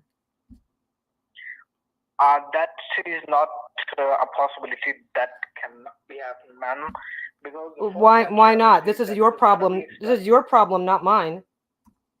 Yes, exactly. That is our problem, and I totally agree with you, and I'm totally. Okay, so then just leave a note for your manager, and I'll just keep the phone, and we won't worry about the watch. You won't be able to keep that phone because that is a very, very expensive device. That is not my problem. Misdelivery is not my fault or my problem. If you want to keep it, we don't have any problem. But yeah, well, I don't. Then fine. Make a note on my account, and then we just won't worry about it. $140. No, I'm not paying for your mistake. This is not right. No, I'm not paying for your mistake. You have a supervisor call me about this. Who called you? No, I said you have. I'm not paying for your mistake, so if that's a problem on your end, just pass it up to your supervisor and have them call me. Let me tell you. It is a very simple procedure. Yeah, it's not your money. It's Roger's money. It's their mistake, and I'm not paying for that. So either you have somebody come and pick up the phone, or just don't worry about it. I told you, ma'am, that I never told you that is your fault or that is your problem. No, it's not my fault. So I'm not paying you guys anything. And if you want the phone back, you're gonna have to figure it out on your end. You won't have to pay anything, ma'am. Oh, okay, then yeah, that's great. Just note my account and we'll move on. But you don't have, but you can't keep the phone as well because that's not your thing, right? That was not supposed to deliver to you. That's also not my problem. Like I said, this is okay. Just relax. This isn't your fault or your problem. So just let your manager know that I'm not willing to give the phone back. Have them call me or have a courier come to my house to pick up the phone. But otherwise, I'm not doing this because Rogers is a big company and I'm not going to be punished for their mistake. Exactly, that is totally understandable. Yeah, see, so that's fine. Let your manager know, and then we just don't, and then it's not your problem anymore, and I will just deal with your manager. Let me tell you, ma'am. Every account has a PR manager or whatever you want to call it. Right. So just have him call me. I have signed here to sort this matter out. Well, no. We've sorted this. Okay, we've sorted this out. I have no obligation to return this to you because it's not my fault that you sent it to me. So with that being the case, I'm not interested in sending the phone back. I'm going to keep it. If Rogers would like to make an arrangement with me, they can do so through their manager. I don't need to be dealing with you because it's not your fault either. So let your manager know, have him give me a call back, because the way this works is if I am not responsible for mail that was sent to me in error. It's not my problem or my responsibility to return it. So I'm not going to. Now, Rogers has already screwed me over more than once, so I'm not interested in sending back. I'm not interested in fixing their mistake. Okay, gotcha. So I am the line manager here, right? And okay, then obviously I need to be talking to your manager. So who's your manager? Okay. I'll transfer it to my manager. I have no problem in that, okay? Okay, so just talk to your manager and have your manager call me back. Pardon me? Let me just, I'll transfer you to my manager. It will take only like 3 to 4 minutes. Just stay with me on the line. But before that, let me give you a brief explanation of that, okay? Okay, well, there's nothing to explain. Just let me talk to your manager. Exactly. what I have to do, I just have to leave a note about this conversation that we had so that my manager can follow up with it, and he will continue. He will take the conversation from there. You and my manager won't have to go through all over this again. Okay? So that's why I'm just saying that the thing is, I am the line manager here. All right? Uh-huh. And I can tell you the solution to it, a very simple solution to it, which I am pretty much sure that is the same thing my manager is going to tell you. Okay? But still, for your satisfaction, I will transfer you to my manager. I don't have any problem with that. But there is only two possibilities. There is only one thing that needs to be done here, which is you just simply need to return the package, and because of this inconvenience, because you already told me that the Rogers has screwed you up many times, and I'd like to make an apology here for that. I really do apologize for whatever happened in the past and whatever happening right now. I would really like to apologize to you for that, okay? I really am sorry, right? Okay, but I'm not returning. I have no reason to return this phone. It is your mistake, and it's not my job to fix it. There is nothing much that you have to do. You just have to do a bit of favor. I'm not doing any. Look. This I am not doing any work to fix your problem. That's not how it's going to happen. Let me finish, and then I'll listen to you. Okay? Let me finish. So, because this is a mistake from our end, and you have to struggle a bit for it, just because of that struggle that you're gonna make and the mistake that has happened, what I can do, I can compensate you on that. You will be compensated for whatever struggle you're gonna make or whatever you're gonna do for us. You will be compensated on that, with no doubt. Okay?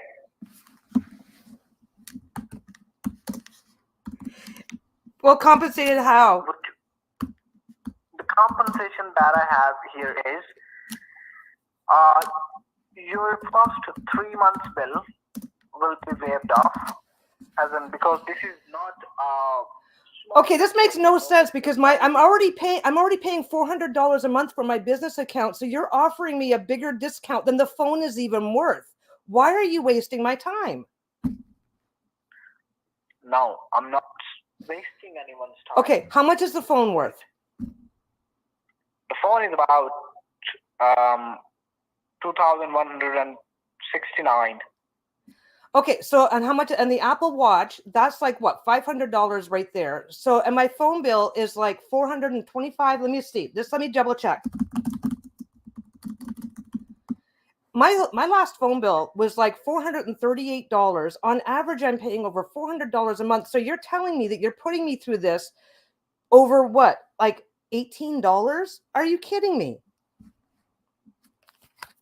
Over how many dollars? I spend over $400 a month on my phone bill right now because of my business account. I also pay for my kids' phones if you want to get into that. You're waiving more money in fees than this phone is worth, and you're wasting my time with this. The line that I'm calling you right now, which is 778-995-275. Yeah, that's my business line. You're calling me at my office. I spend $400 a month for this phone, and you're freaking out over what? So $1,200. You're going to give me $1,200 of free phone. You're going to give me a $500 Apple Watch. That's $1,900 because the Apple's phone is worth $100 more than that. Are you kidding me? This is horrible customer service. I am very sorry, but basically it's not about the pricing or something like that. Well, yes, it is. Why are you wasting my time? Just leave me with the fucking phone. Okay, now let me tell you. It's a very, very simple thing. Okay, I'm not exaggerating anything. I'm I'm doing my job. I don't mean to Well, bother no, you. you said And if you I said get you were going to pass me on to a supervisor, and you haven't done that yet. So you're not doing your job. Like, I appreciate that you're stuck here, but you're wasting my time with this, because my phone bill, you said you're going to waive more phone bill for me than the phone is worth. This makes no sense. Just leave me with the phone, leave everything else as is, and we'll call it done. I really don't want to have to make a complaint to Rogers directly through their customer service, through their complaint process about this. Okay, so let me tell you. Because okay, so you wanna speak to my manager? Yeah. So give me 2 minutes. I'll transfer you to my manager, and you'll take it from there. Okay? Just give me 2 or 3 minutes. Stay with me on the line because I have to put the notes about this conversation. My manager will follow up with that, and yeah, then he'll take it from there. Okay? Okay, sure. Okay. Thank you so much.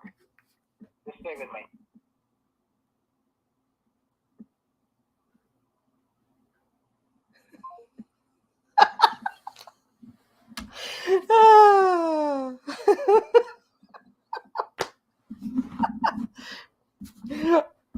Oh, poor little scammer. They are, a lot of them aren't allowed to hang up because to them it's just a job. I'll tell you right now, how you identify the scammer.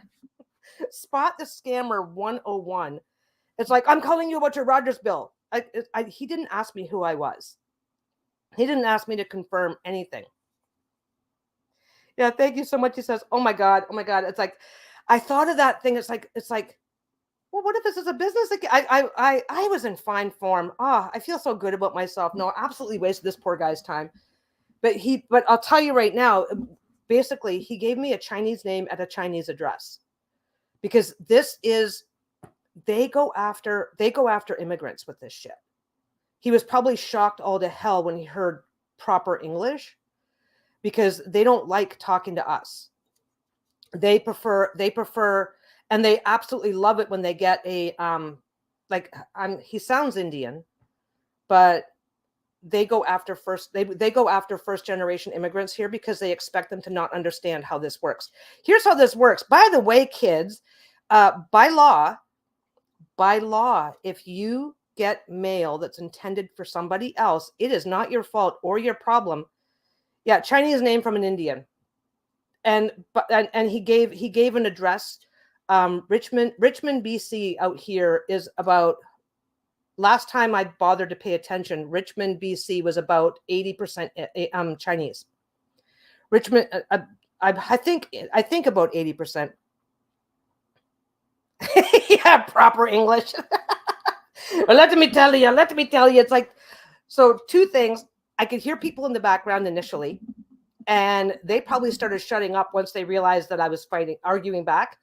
But you can hear people in the background when you're talking in a call center, but that hollow sound is like, that's not,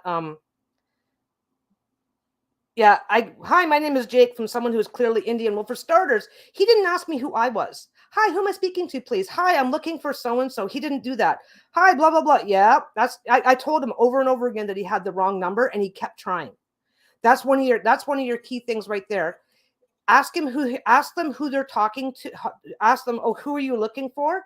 And they will quite often give you I don't want to say foreign. I don't want to say things that sound shitty, but they will quite often give you, they're clearly looking for immigrants. So in this area, we have a lot of Chinese and Indian immigrants, Asian and Indian immigrants.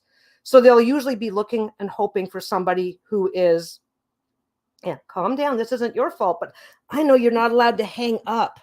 I know that you're getting paid for, as soon as they get somebody on the phone, it's like fishing. They're trying to reel me in. They're not allowed to hang up on me, right? But yeah, Agnes Hooverdam. Well, here's the thing. I told him he had the wrong number 3 times.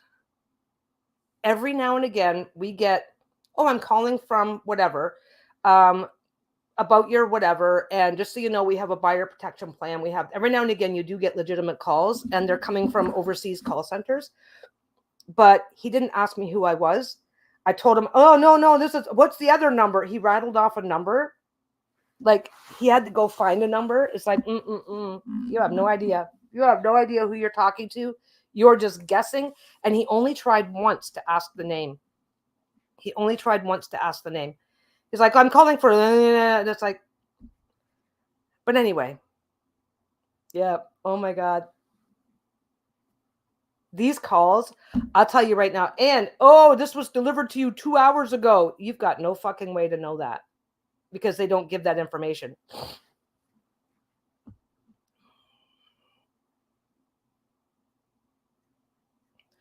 I had a call the other day who wanted to know if I was speaking with Robin, but I struggled not to use the word yes because I've been told scammers record yes and then open accounts in your name.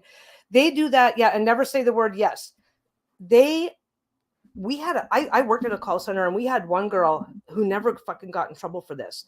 As long as she could get you to say yes. Oh, have you heard about our blah? Yes. Boom. She was signing you up for it. And then because, oh, well, if it doesn't work out for you, just let us know and we'll cancel it. We spent, God, I don't know what was going on one day, but I had one day where like 50% of my calls were canceling accounts that this woman had opened. But if they didn't want it, they would just cancel it. And it's like, fuck. This was for Sears, by the way. You know what? Normally I just hang up, but it's like this was a fun thing for all of us. It's like whatever. Oh, no. What they want me to do, I don't know if you guys caught this. So how this scam works, and don't forget, this is going to sound, this is a bit backwards, but with the Etsy group that I run, I hear about all the scams all the time. So what they do is, we sent you this by mistake. We need you to send it back. Obviously, you want to keep it, right? It's like, okay, well, what I'll do then, because he said $140. How much is an Apple Watch worth, by the way? Who knows what an Apple Watch?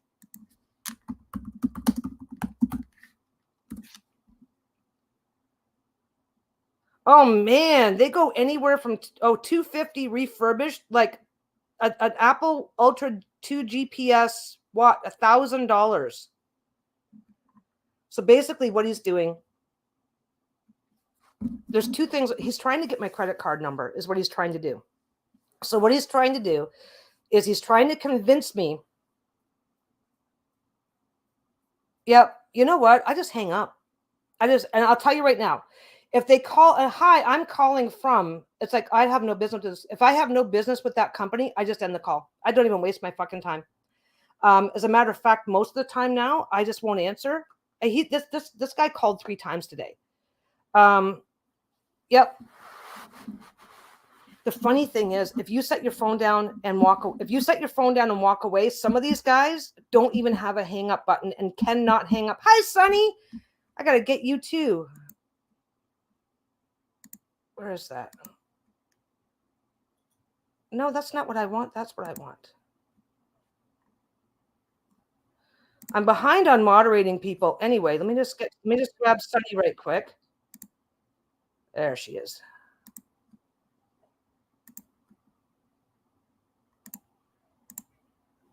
There you go. You got a wrench. If I know who you are, you get a wrench. You're now a mod. Okay. Yes. Okay, so this is the punchline. How do you pay for something you never got? How do they convince you to pay for it? Okay, here's what the scam is. This was delivered 2 hours ago. They're hoping that I'm not home. Oh, old people are always scammed. Well, what are you talking about? It's not in my mail. Oh, well, my records say you got this 2 hours ago and I need you to return it. Now you're like, okay, well, it hasn't got here yet, but there's a brand new iPhone on its way to me, right? I want to keep the iPhone. They want you to be greedy. Well, you know, that watch that we agreed on, remember he said, I talked to you 2 days ago about the free Apple Watch that we were going to send you. Now, I'm supposed to assume that this is a really expensive watch because there is no watch, right? They're pretending that they had a conversation with me that they know they never had with me. Okay? So it's like, oh, well, we're calling about this. So now they're hoping that I'm greedy. It's like, well, I need you to return it. Well, that doesn't seem fair. Look, we can sort this out the other way. This is where this conversation, okay, the conversation is supposed to go like this. Hi, I'm calling for so-and-so. We just delivered this. I watched to your place a couple days ago, but just so you know, here's this big long song and dance. We sent you the wrong item. So we need you to return it. Well, what do you mean? You said you were sending me an iWatch. Now I'm supposed to be thinking that I'm ripping them off. They're appealing to my greed. Oh, you guys are sending me an iWatch? This is kind of cool, right? Because this is the trap. Okay, so they're appealing to my greed. They're saying they sent me this watch that I know I didn't ask for and I'm not supposed to get. Oh, well, we sent you this iPhone. We've sent you an iPhone by mistake, and we need you to return it. Now they're hoping that I'm not home, because don't forget it's 4 o'clock. It's not even quite 4 o'clock in the afternoon yet, right? So they are hoping that either I haven't checked my mail yet. That's why he wants me to stay on the phone. Well, call me back after I haven't checked my mail yet. Let me go check. Stay. They don't want to do that. They want this is urgent and immediate. This is the energy, right? Well, we need to do this. Like, I mean, this is really important. I really need you to do this. It's like, yeah, well, I ain't doing it. Fuck you, right? So what they're hoping for is that you are going to go, well, you're sending me the iPhone. Why can't I just keep that? That's the sentence that they're waiting for. And then they say, well, because the iPhone that we sent cost this much money more than the watch that we sent you. If you're willing to pay the difference, we can let it go and you can keep the phone. That's the trick. That's what they're looking for. Because, oh, I'm looking at your account right now. Okay, then fine. Bill the difference to my account. Thanks for letting me know by click. Right? He doesn't want that. Oh, well, you'll need to pay blah. You'll need to pay this directly. I need your credit card number. That's the scam. The scam is this is a too good to be true mistake that's in my favor. And if I just clear the matter up with a payment of $150, they will be happy to let the whole matter go. And it's like, that is the scam. This is what they're after, right? So then I say, oh, well, blah, blah, blah. Oh, bill it to my account. Oh, well, I'm sorry. This is part of the problem that we have is because we can't do that. Oh, sure you can. They're appealing to my greed. Yeah, why didn't I just say, well, but here's the thing. Okay, Robin just says, why didn't you just say you never received the item? He never asked me if I received it. He knows I don't have it. He knows I don't have the iPhone. He's counting on the fact that, well, I haven't checked my mail. Nobody gave me anything. That's what he was waiting for. Oh, well, my records are showing that you got this 2 hours ago. Well, no courier service reports back that quickly. They report back end of day or next day. You don't get your delivery. Well, yeah, my dad has been scammed so much. Targeting old people is disgusting. You know what?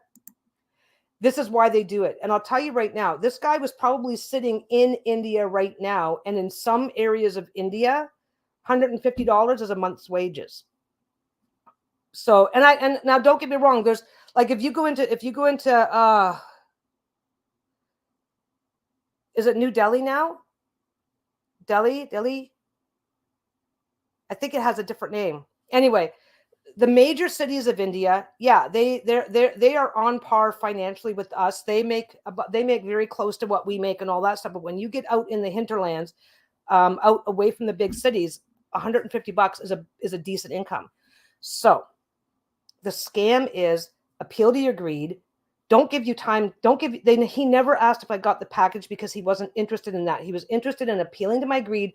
Well, why don't I just pay for the upgrade? If I pay the difference, can I just keep the phone? That's what he was hoping for. Well, you're, he's this is this, because he mentioned early on. I don't know if you guys noticed. He mentioned 100.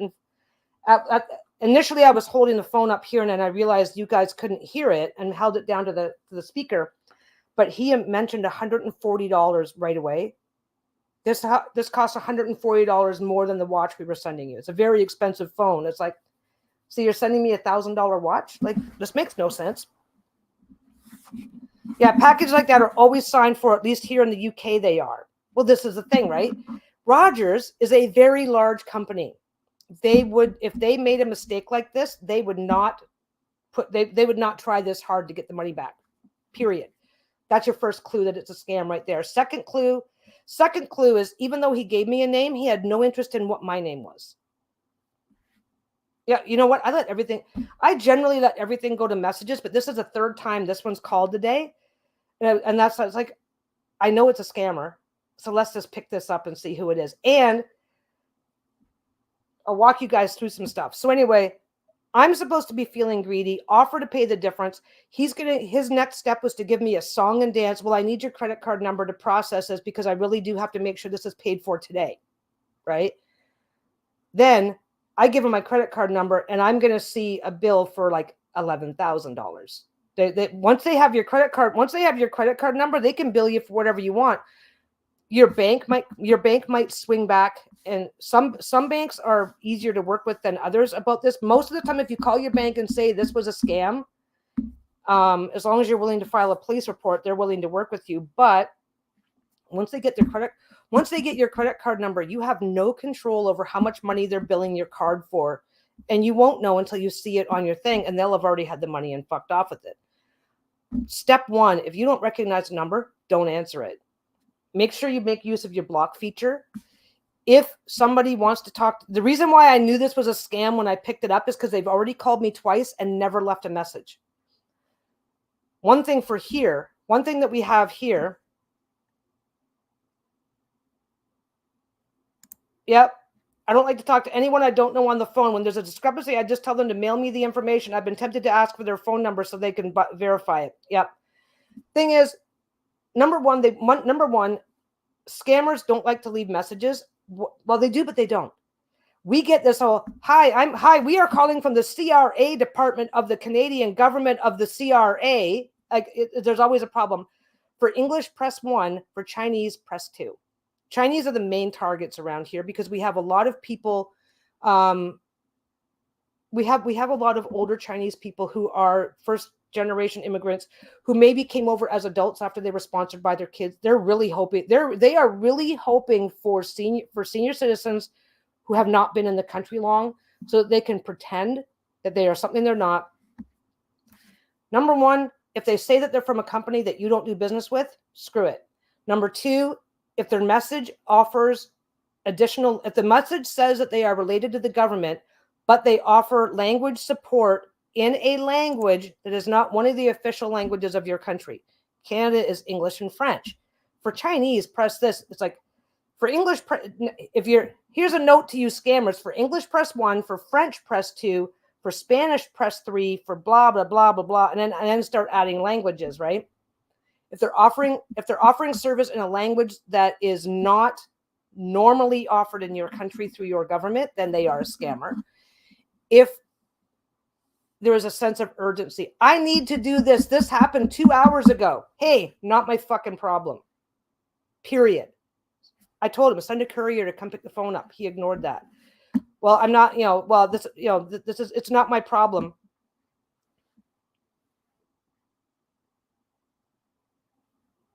Yep. Yeah, and I'll tell you right now, this is what they do. I was once scammed by being accused of me scamming for a couple $1,000s to my bank account, and they said that if I didn't resolve it immediately, they were sending my police FBI to my door. Here's the thing. The minute they say immediately, that is your keyword. Oh, this is a scam. This is a scam. Because since when? Oh, they're going to send the FBI. Since when does anybody work that quickly? They don't. If they want you, I do have moisturizer still out. Yay. My hands are getting scrapey again. If a mistake happened and they need you to pay the difference, that's a scam. Confirm the mistake. Say, hey, you can call me back. Call me back once I have the phone, but I don't have it yet. Well, it's not, you're lying. You didn't get the phone. That was going to be his next thing, right? You're lying. You didn't get the phone. Okay, prove it. Prove you sent me a fucking phone. Where's my watch? Legally, yes, they scare you into thinking you'll be in jail that very night. It's a matter of catching you on guard. I did not say to him, I don't have any phone, because then he didn't get a chance to accuse me of lying.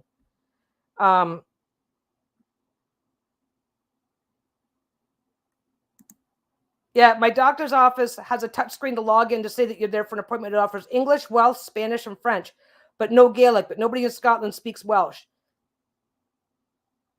Yeah, after I got off the phone with them, the minute they tell you today, The instant he said 2 hours ago, I'm like, no, you don't even know my name. You didn't even get the name right. The second number that there's also another number attached to your account. Hey, that's not my phone number either.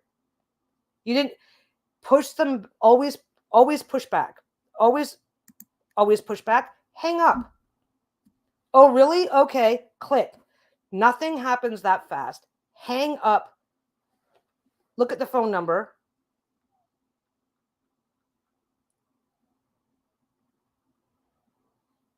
Okay, where is it? I'm slow at this shit. Be slow. Be slow.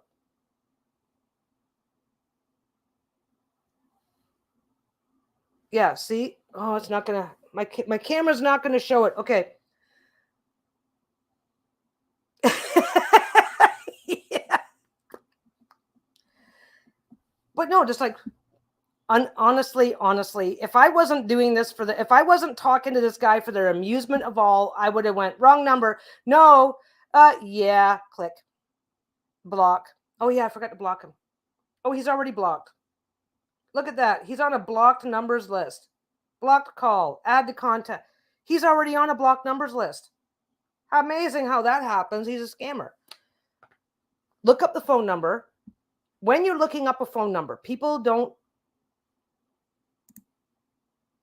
I'm looking at urine. Yeah, urine in the floor.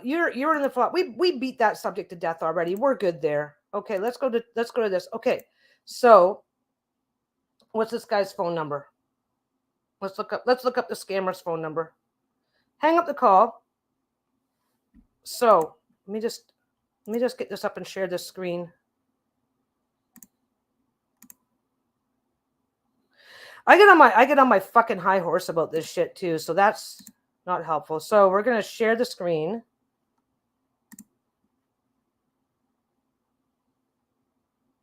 Oh, I already have it here. Okay. Come on. The hell. Share. So we are gonna go. Okay, so when you look for a phone number, quite often you go, oh, he must be local. 848-2117. And then you look it up. This is what you're gonna get. You're gonna, oh my God, there's no way to know. Right? There's no way to know. There's number everywhere. Like, look, I've got this. This is something else. When you look up the phone number, which I already know that I'm going to get, when you look up the phone number, look up the entire phone number, 1-236 dash, look up the entire phone number. If you only look up the first part, of the phone number, you're going to go, oh, okay, well, that's whatever. Add the 1. They're spoofing a physiotherapy clinic out of Queens in New York. That's where this number leads. That's where this action. It's like, wait a second. One thing that these scammers do. Hi, I'm calling from Rogers. Okay, so you look up. So you hang up. Hang up. They're not sending. Even if you have fucked up and they're going to send. Oh shit! I never shared it. Jesus Christ. God, I'm an idiot. Okay, so I put in the entire phone number. This is what came up, but when I did it without this information, this is what came up. Now, the physiotherapy came up first because I already searched for that, but this is what came up. All these other things related to the last part of it, right? And you're not going to get the information that you need. Number one, these scammers are now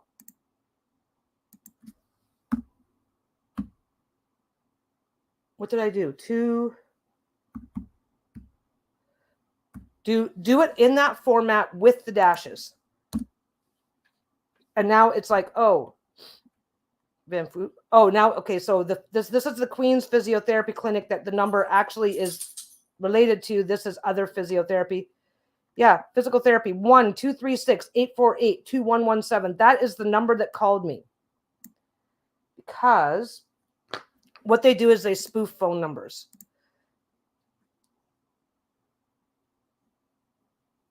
Yep. If I'm not sure if it's a scam or not, I hang up, Google the number, say that they say they are from, and ring the actual place. Google the number, Google the entire number with the 1-800 with the whole works.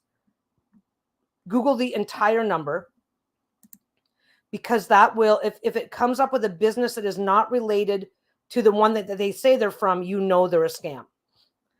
If they say, oh, you have to do this to replace a mistake, okay, that's what I was going to say.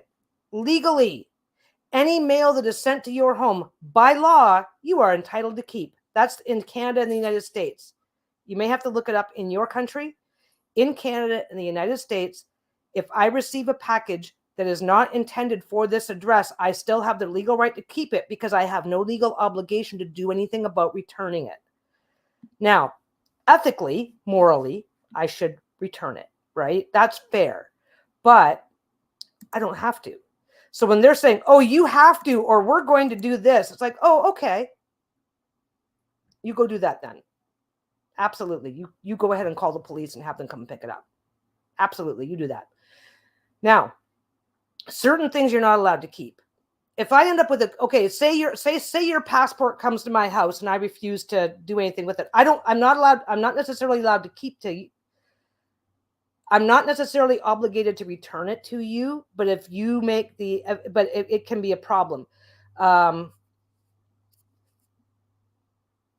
It's illegal to receive someone else's mail or packages where I'm from. Okay. And that is fair. So it's like, oh, I've already marked it return to, yeah. And here's another way. I've already marked it return. Oh yeah, I noticed that. I've already put it back. I already marked it return to sender and put it back in the mail. I'm still waiting for my watch. That's another thing you can take. And he's still going to go, well, we don't have it back yet. It's like, dude, that's only been 2 hours. What do you think I just need you to do this. They're making it sound like this little tiny thing. In Canada and the United States, you're not obligated to return mail that was sent to you, especially if it's got, Now, wait a second. I need to look that up. If somebody puts the wrong thing in the mail and it's got my name on it,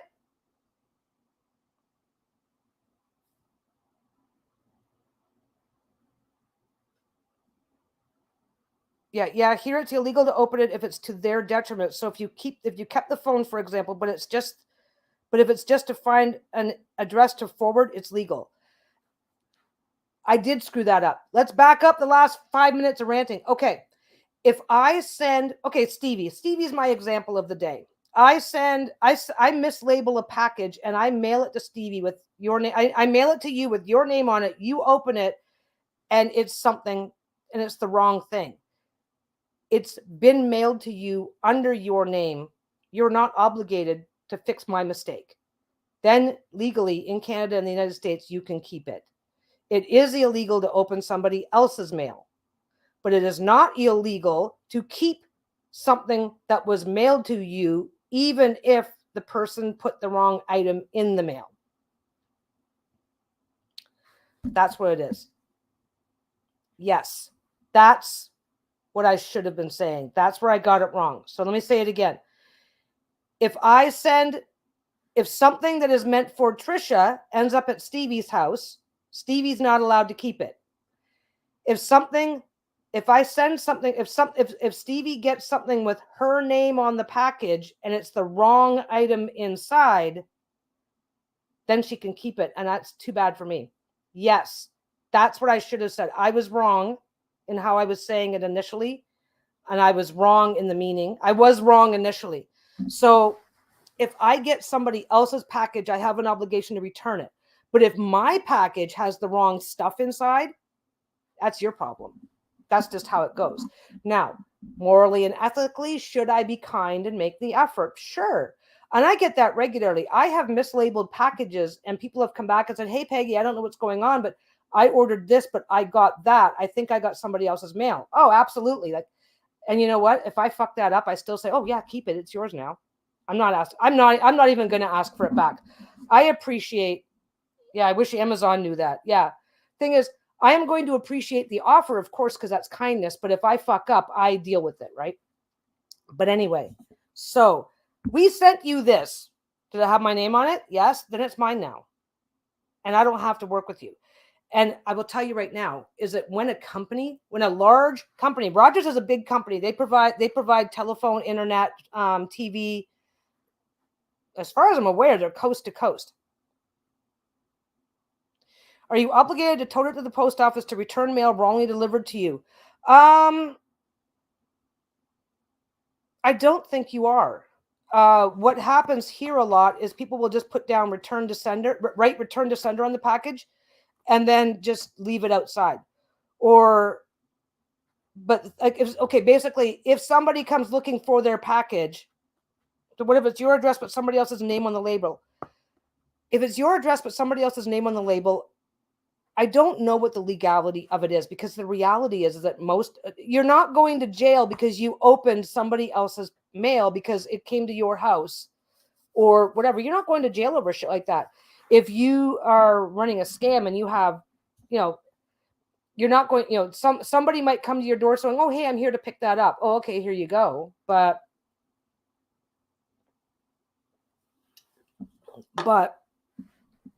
I don't know what the finer nuances is, but the reality is, oh, we sent you this to your house in your name, then it's mine now. And if you'd like to still send me the watch, that's great. Oh, thanks, that's a great upgrade. Thank you very much. That's what I should have done.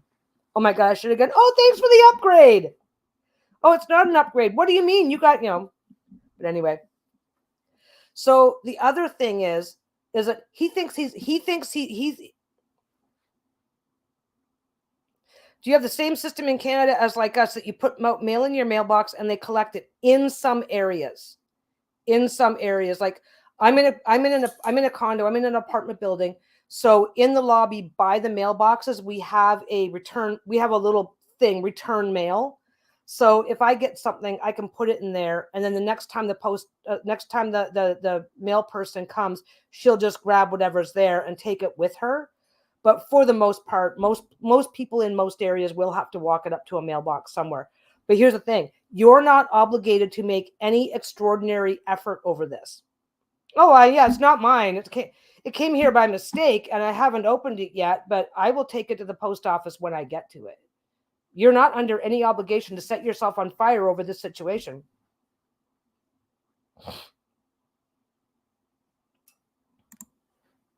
Yeah, I accidentally opened a business letter with a bunch of bills in my mailbox, but it was meant for my neighbor down the hall. I just retaped it and left it by his door. That's what we do. That's what happens here a lot too. Nobody's. If I call the cops and say somebody else opened my letter because it went to their house by mistake and they didn't realize it till they opened it, they're just gonna laugh in my face and hang up. Yeah, we have mailboxes everywhere, so we're fine. But yeah, so scamming. I will tell you right now, when in doubt, hang up. When in doubt, hang up. Hang up. If this is legitimate, they'll call back or find some other means of contacting you. If this is, oh, hi, I'm calling from Rogers. Okay, I'm going to hang up on you, and then I'm going to go on. If I think this might be real, which I don't know. I mean, this was obvious from the beginning, because I'm not, what name did they give? Jay something Juan. It's like, well, no, my name's not Juan. So it's like, if you are not sure of what's going on, then hang up. First thing you do is hang up, because you can just go, oh, well, this was from Rogers. I'm going to look up Rogers, and I am going to contact them through the phone number that's on my bill, through whatever means where I can be sure that I'm actually talking to a representative from that company. Well, we're going to call the FBI. It's like, yeah, you're Rogers. You ain't calling nobody. Are you fucking kidding me? You guys don't even press criminal charges until somebody's like $10,000 into debt with you, which is just something I happen to know, because I worked for a collection agency for all of 6 whole weeks, and it's amazing how basic and simple the entire process is, because I still remember so many, yeah. I'm even skeptical about suspicious emails. Even if they use the familiar logo, I either ignore them, phone them, or tell them to send me the info by snail mail. Here's a trick, and I don't know if I can show that to you. I don't know if I can show it to you or not. Let me. There it is. Oh.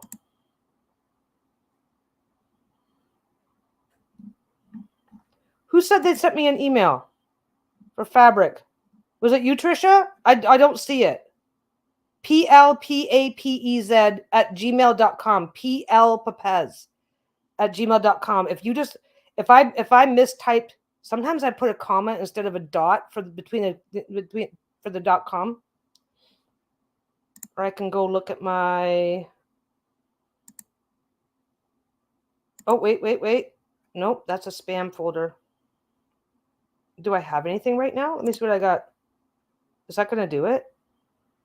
Okay. Well, there we go. There's my Rogers bill, right? It's not going to do it. Damn. I need it to do it. Let me check my main email account. See if it'll do it there. I'm going to show you guys something.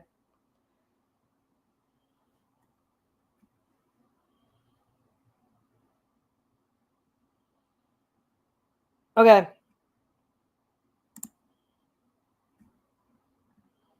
Let's open that up.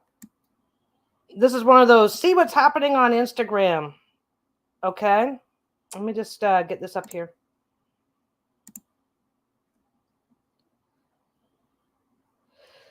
Yep, I've gotten emails from my bank about issues regarding money. I've phoned the bank and they said they never request payments by email. We get stuff from UPS. UPS, oh, your UPS, blah, blah, blah, because they take payments over the phone, right? Your UPS delivery, and we have to double check because we get stuff by mail, right? Let me see what I've got. Oh wait, there's junk. Let me see my junk folder.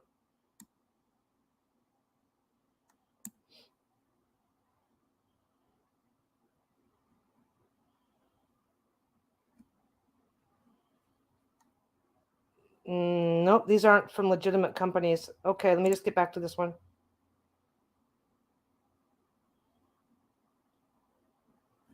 Okay. I don't know if this is going to show up for you guys. Let's try it. And sometimes I get emails that show group email addresses at the top. Nope, not doing it. Okay, the one thing that they rely on is, let me see what I got here. I always get, hi, I'm calling from Microsoft and we're letting you know that if you want to keep using this computer, then you have to pay this amount. Oh, yes. One of the biggest scams that used to go around for a while there is like, oh, we have detected, you get a pop-up. Instead of an ad, you get a pop-up saying we have detected this activity on your account. You need to call because you've just been hacked. It's like, and what they do is they call you, they ask you this stuff. Oh, do this, and that's how you let them in. Let me see. I'm going to show you guys. This is if you hover. Can you guys see that? No, you can't. Okay. If you guys hover over an email, if you guys hover over the from, see the from? This one, let's see if I can get it bigger. Ah, there it is. Okay. See where it says from? Yeah, this is really big now. Okay. You can do this on a computer, on a desktop, really easy. See how, okay, this is just, see what's happening in your inbox. It's just an Instagram update. I don't know why I get them. I haven't listed it in a junk yet, but hover over it. No reply, mail.instagram.com. That's a real email. Shoppers Drug Mart, which is a drugstore chain around here, info@eshoppersdrugmart.ca. Now let's go over to, let's get small again. I got to get small again. There's my junk. Oh, wait, let's go back over here. I think I spotted a junk.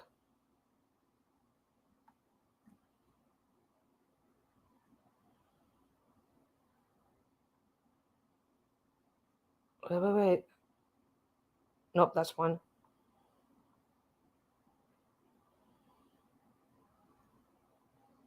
I don't have any spam in my regular stuff right now. Canada Revenue Agency. Fucking government. Okay. Let's bring this back in big again. So, National Casino. Look at that email address. It's like, why doesn't it say nationalcasino.com? Because they want you to, okay, this is Shoppers Drug Mart. It's still the same email address, but I moved that over to spam for some reason. Shopper Saving. Look, Shoppers Drug Mart, Shopper Saving. It's like, oh, who are they trying to look like? But you get over here. Okay, so this is a Shopper Saving. Gerald 24 Cramuras at Gerald. So if you just move your mouse and hover over the from, see, this is the from line up here, right? Please tell me this is still showing up. So if you bring your pointer up, go to this, it'll show you who it's from, right? And then you can say, well, National Casino, and reply at. This is who it's from. Everything after the at is who it's from.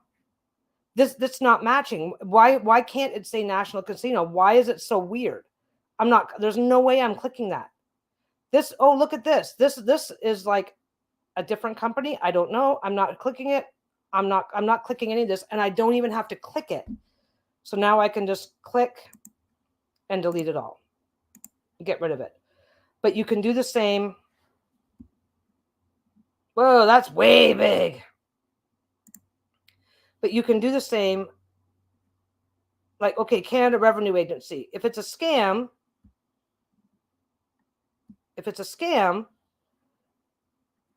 .cra-arc.gc.ca. Government, CRA, Government of Canada. CRA-ARC is whatever the French equivalent of Canada Revenue Agency. Agency de Revenue de Canada .gc.ca. So you know it's legitimate. So if they are a huge mismatch, like if this was info at shopper drug mart, if it was weird, if there was anything weird about that second, but you can look at it, and then when you go into it, because this is how mine shows up, right? So when I go into this, I can still hover here and see it. I don't need to try that hard. If I don't like, reply to, where am I? Oh, look at this. Now I'm replying, but I'm still replying to at eshoppersdrugmart.ca. I wish I had an actual scam email. Oh, I might have a scam email in my other account. Let me just go to this for a second and slip into the other account. Sorry, for some reason, I don't want my passwords showing up online. Let me just try the other account. The other account probably does have spam in it, and we can take a better look. This is my junk account. All my junk goes here.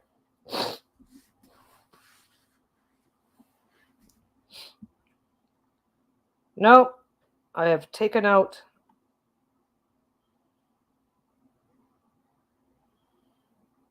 Here's one. Found one. Okay.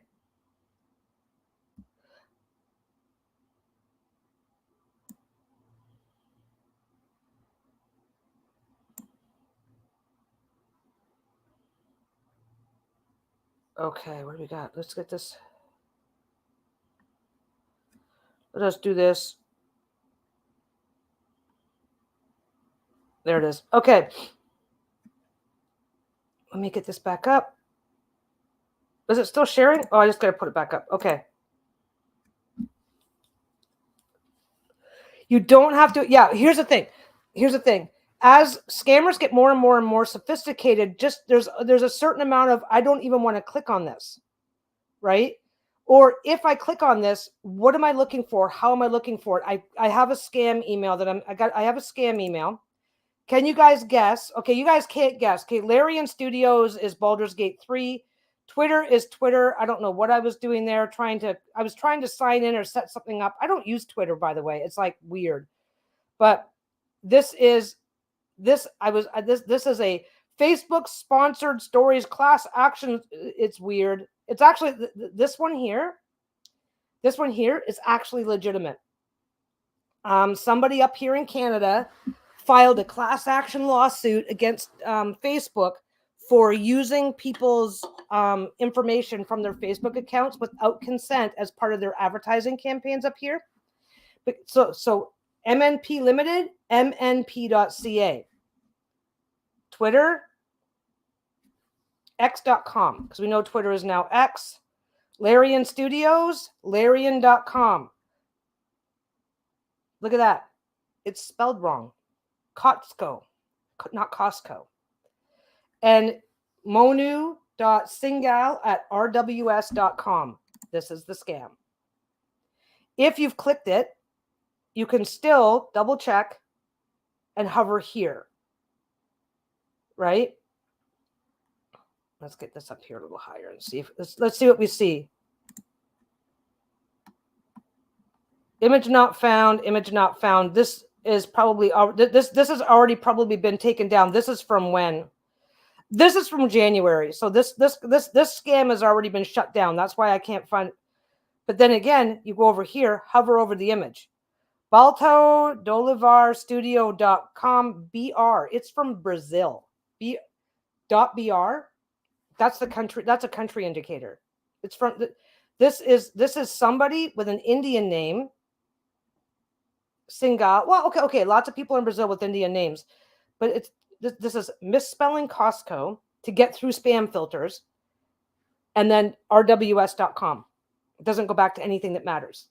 So just hover, hands off, let it sit. It'll pop up in a couple of seconds. As long as you're moving your mouse, it won't pop up. Just stop. It pops up. Does it on a when I get a suspicious email, should I mark it block, report, phishing, or just delete it? Honestly, it depends on what you have time for. If I'm on the go and I'm not, like, I can take this, click it. But look, this doesn't give me any options. So I move it to spam. Most email things. Where's my spam now? I got to bring it down smaller again so I can look at it. Oh, I don't have a spam folder here. I have junk. Nothing in. Yeah, see, so it moves to junk. But this doesn't let me do much. But once okay, your emails, wherever you're getting your emails from. What the fuck did I just do here? There we go. Whoa, scared myself. So wherever you are getting your emails from, the server is already, when you just mark something as junk or spam, the server already gets a ping back that tells them, oh, this is junk, this is junk, this is junk. So once they see enough of those, they just block those email addresses. They just get rid of them. If you're able to mark it as, you can block an email address. I don't even remember how. I just move everything to spam and it just goes away. The various email servers, so Gmail, in this case, that was my Shaw account you guys were looking at with me. In most cases, once you're marking stuff as spam or moving it to your trash folder, it starts to identify it and just automatically starts moving it over for you. And because all they can really do is just block. There's not very often, it's very rare for there to actually be an arrest or an investigation on this shit because it's so prevalent. So it's just about learning what to do and not do for yourself. If you get a notice, a lot of times what the notice is, I have Gmail and I'm tempted to block because I figure if I delete, they'll just try again later. Whether or not you block or delete is entirely up to you and what matters. I find that if I block it, it doesn't stop them from coming back again later. Blocking does not send a ping back to the server. So Gmail, Google is not going to get a ping back saying that you've identified this as a problem. So if you move it to spam or junk, I don't know what my Gmail lets me do. Does it let me mark stuff as phishing? Let's see. Oh, that was today. What's going on? Oh, there we go. Okay. I did get your thing, Trisha. I was not, my thing is not showing up properly. Okay, so let's do that. I'm not going to do that. Okay, on Gmail, you've got a report spam button right at the top. Is this going to let me go big? So you just click, and then instead of delete, you just report spam.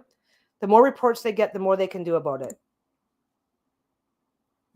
But yeah, if you report, deleting doesn't stop them from trying again later, because what they do is they just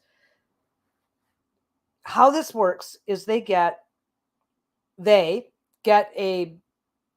disk, they get a whatever, they get a list of email addresses, and they just start sending them out to everybody. Okay, whoever responds, whoever gets back, those are the people that they go after.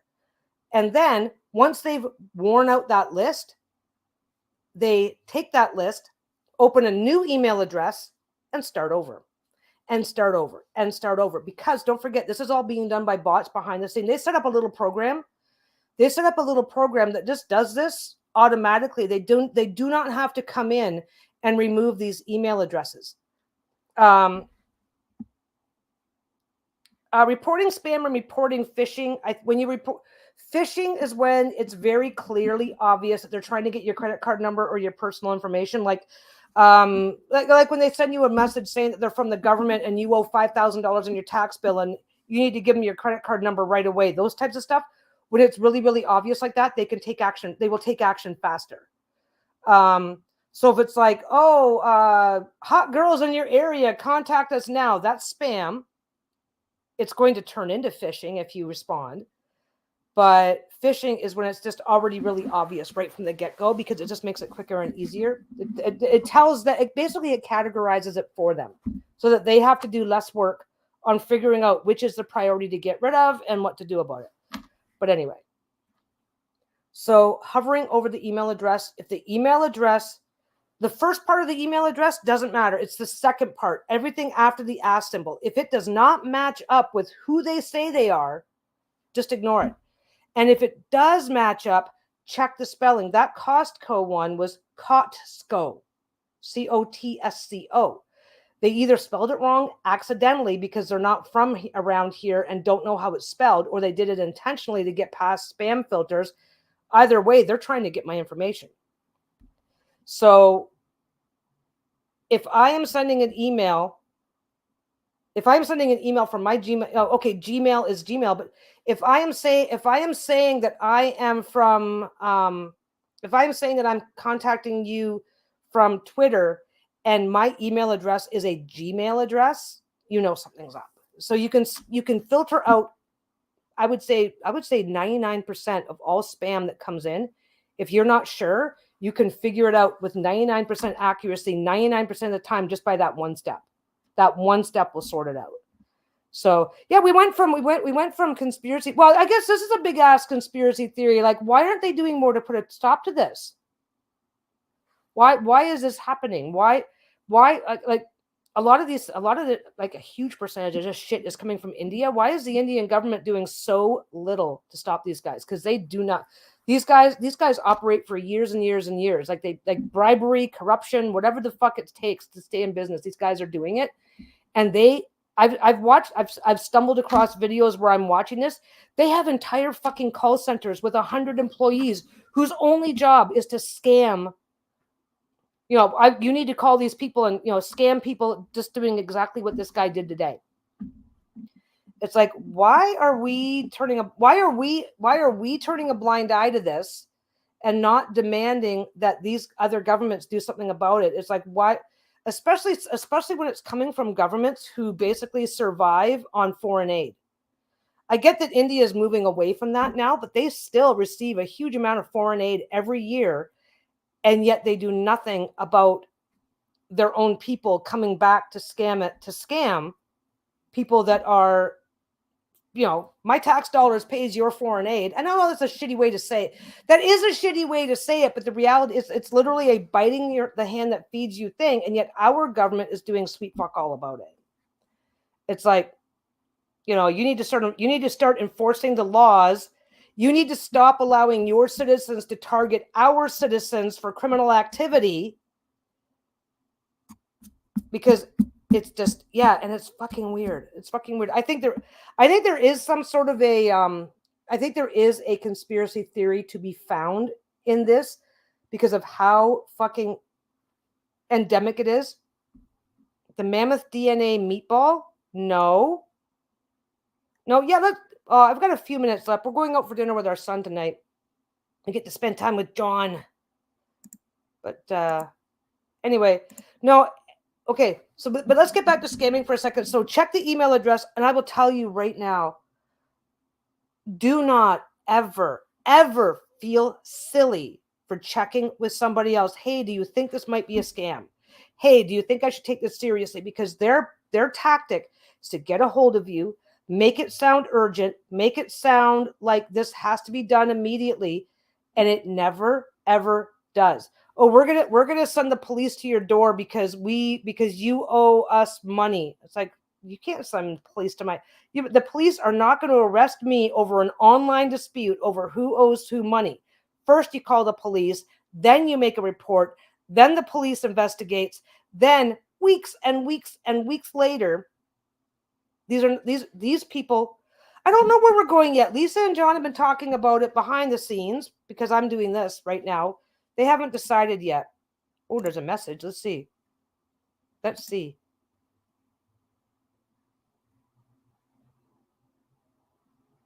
Ooh, it looks like we're going for sushi. Let me see.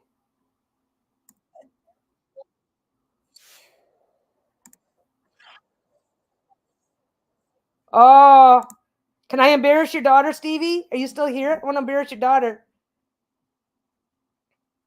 Have a listen. This is Amelia. Remember, she likes how I said water.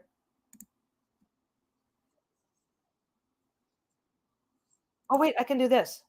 Just a sec. Let me do it right. Let me do this right. You definitely have to check everything. And I'll tell you right now, some of these scams are getting sophisticated to the point. Like I have literally checked in with Lisa about stuff to go, okay, this one is either a scam or we do have a package. We get a lot of, like I said, the UPS ones. Oh, your package is waiting for delivery at UPS, but you owe duties of this much money. You need to call us and sort it out, right? I've literally called Lisa more than once to go, hey, this one looks pretty. This one is either legit or very, very sophisticated. Are we expecting a package? And she's had to, and one time one time out of like dozens of these, there actually was a legitimate package involved, because what they do is they go and get a legitimate email, rewrite it a little bit, and then start sending it to people. And they use these curated lists of email addresses, go through them all, and it's all being done with a little program that runs in the background. So once they stop getting hits, they just change the email address, start over. That's why once they get your email address, it never fucking goes away. There, okay, let me see. Whoops, there it is. Okay, let me go over here and hit the button. Get back to the beginning, you. Do it right. Right, so say it. Water. You say it water. No, wait a minute. You don't normally say that. Say it the way you normally say it. What? The funny way? No, the way you actually normally say it. You don't. Water. Water. Water. Right, so say Isn't it. she a cutie? Water. You say it water. No, wait a minute. You don't normally say that. Say it the way you normally say it. What? The funny way? No, the way you actually normally say it. You don't. Water. Water. Water. Water. She's cute. Oh, hey, Melissa. Where are you? Oh, there we go.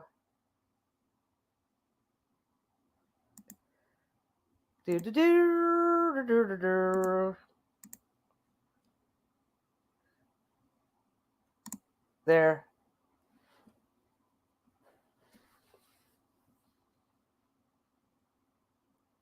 Yeah, I've had those USPS notices that they're holding my package because like 8 cents or something nominal is owed. I ignore it and it eventually arrives anyway.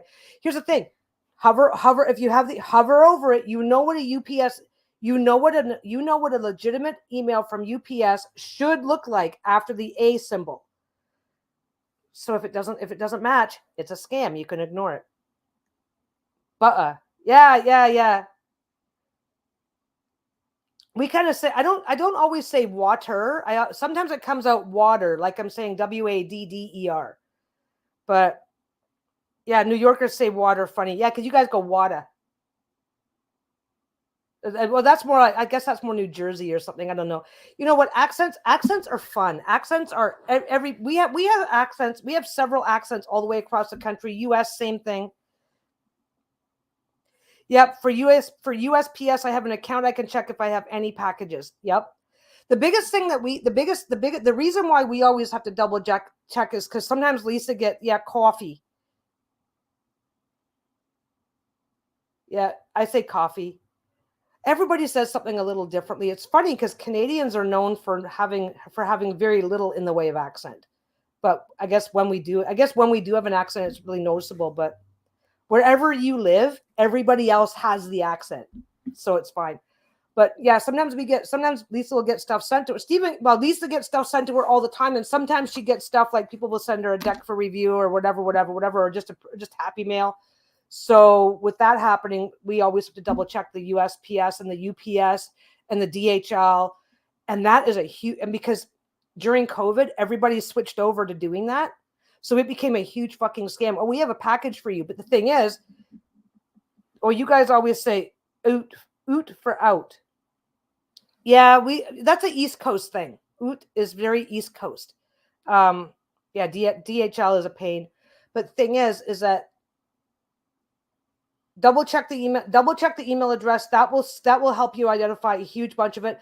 Make sure double check the wording. There are certain ways. There are certain countries structure their sentences in certain ways. So when you see something in English that is structured in a way that's not how English people speak, it's probably there. It's either because. Like if I'm actually getting an email from Costco, they're not going to say, I am calling from I am emailing you from the Costco department of Costco food, Costco.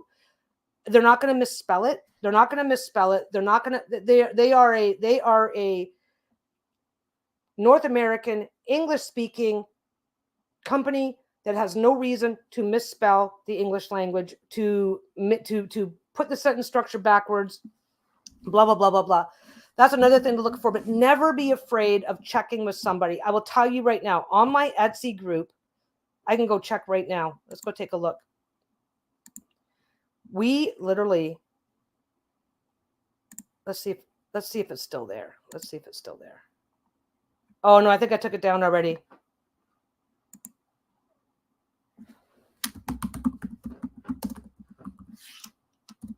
Is it still there? No. I want to see it.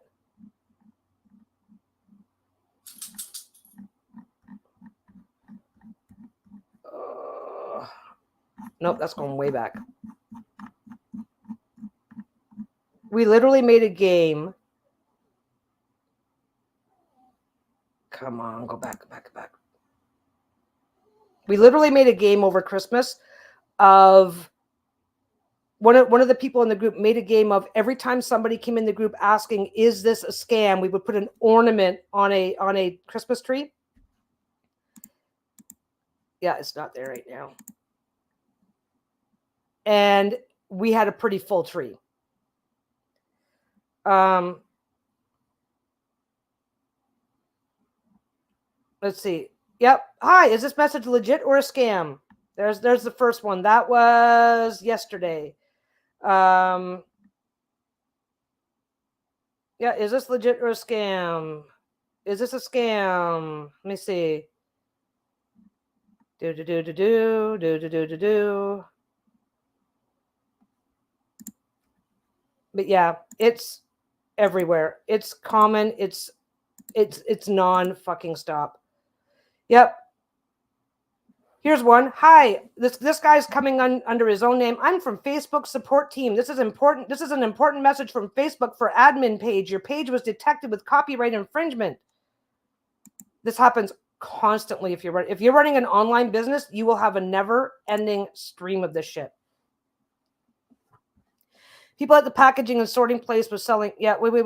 What'd you say?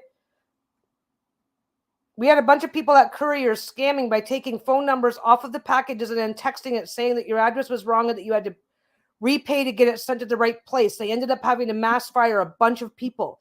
And people at the packing sorting place was selling phone numbers to scammers as well. Oh, fuck yeah. Here's the thing. If I go in, I don't think I can do it. Okay, I've got a customer list. I've got a customer list. I can't get phone numbers, but I can get email addresses. I can go through my customer list right now behind the scenes on my Etsy account and get everybody's email address, right? And there are people on, like, so if you swing into an Etsy account, if you swing into an Etsy shop that is brand new, offering a $1 item, too good to be true, blah, blah, blah, blah, blah, and they want your phone number to complete the order, they're not sending you a damn thing, right? Anyway, we don't see a lot of that on Etsy. We see people on Etsy we see sellers on Etsy trying to scam, but the bigger problem is scammers coming in trying to convince Etsy sellers that you're going to lose your account if you don't do A, B, and B. Hang up to say, oh, okay, they contact you saying, oh, this is what's going on. Okay, not a problem. I'll call them in I'll call back in a couple of hours to deal with this. Boom. I'm at work right now and I can't talk. Oh, you have to talk to us right now or we're going to call the cops. Okay, click. The minute they start telling you that you cannot do what you need to do to be safe and secure, I cannot talk right now. I'm at work. No, you can't. No, you have to talk to me now. Click. I need add that. Okay. You know what? Okay. If you're legit, just add it to my fucking account. No, I need your credit card number. Click. I need your mailing address. And if they ask for social insurance number, driver's license number, click. Click. Well, in Canada, United States, it's against the law to ask for that information, especially social insurance number or social security number. Anyway, call the company directly. This TED Talk has been brought to you by, and I still want to hear about that. I still want to know about that mammoth meatball.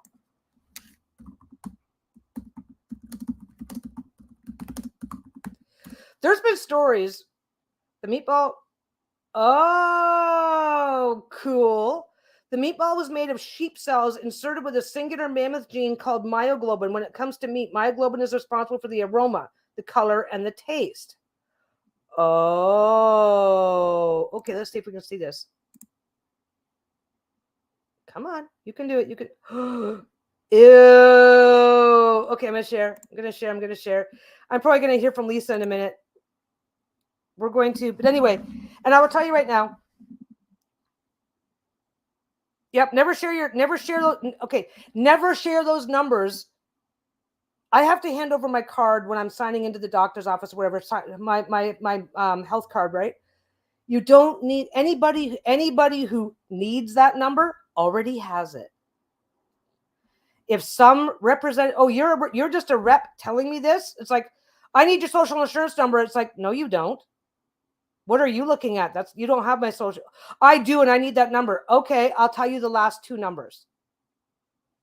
If you are suspecting that this might be legitimate and that you are, but never, ever, ever read that off out loud. Never.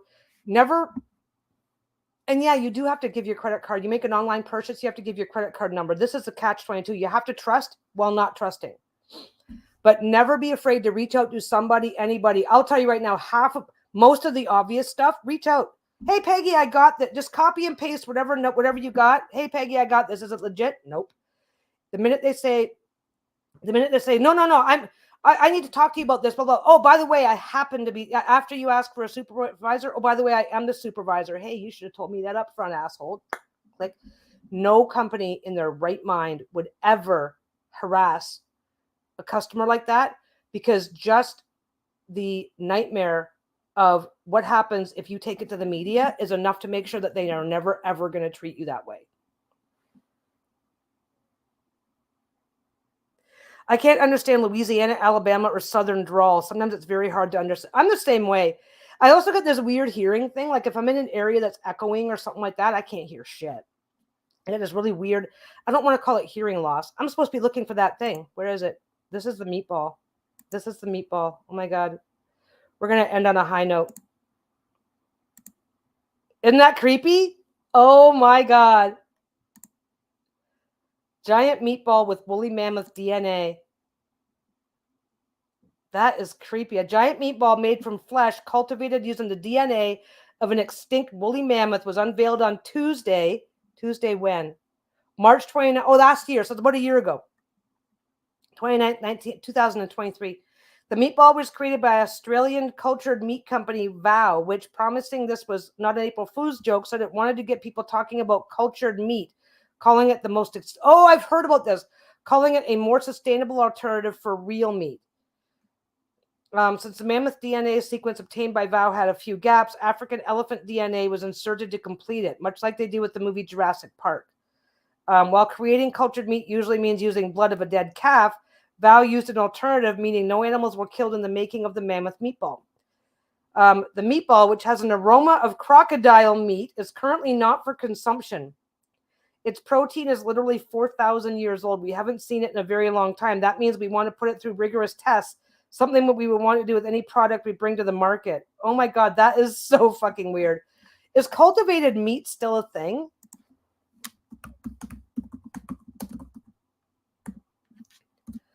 Now, I think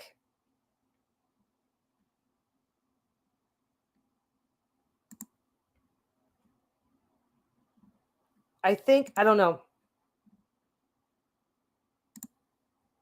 Yeah, lab-grown meat. What the hell? Cultured meat.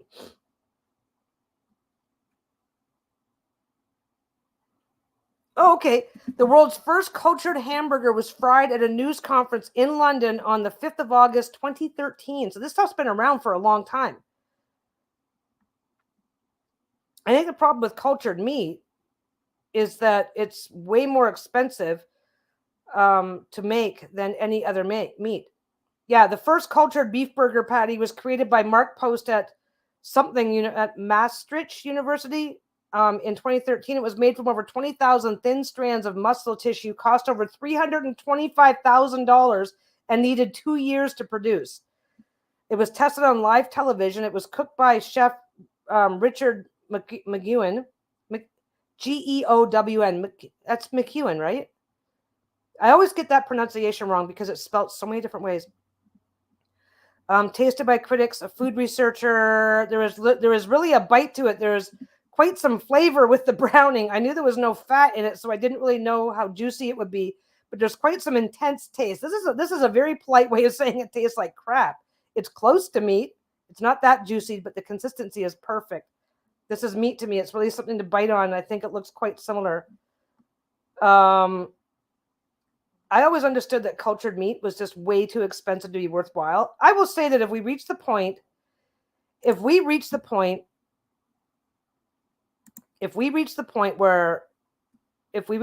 where it's where meat is just no longer possible, this is a ridiculous not ridiculous. I think it's ridiculous, personal, right? Yeah, like buying a bag of beef, a ticket to the opera, like.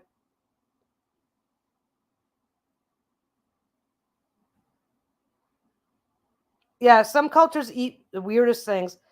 Yeah, if we got to the point where this was the only meat option available, it is going to be simpler, less expensive, and more sustainable just to tell everybody that they have to be vegetarian now. It's like, yeah, sticker shock, no thanks, hand me a carrot. Yeah, I don't see okay. You know what? Somebody said I don't see TV being a thing. I don't see the internet being a thing. I don't see anybody wanting their own personal computer as a thing. They're 3D printing meat. You heard about what? Oh my God. We should have, man, I shouldn't have answered that fucking phone call. Now we're on to some really cool shit.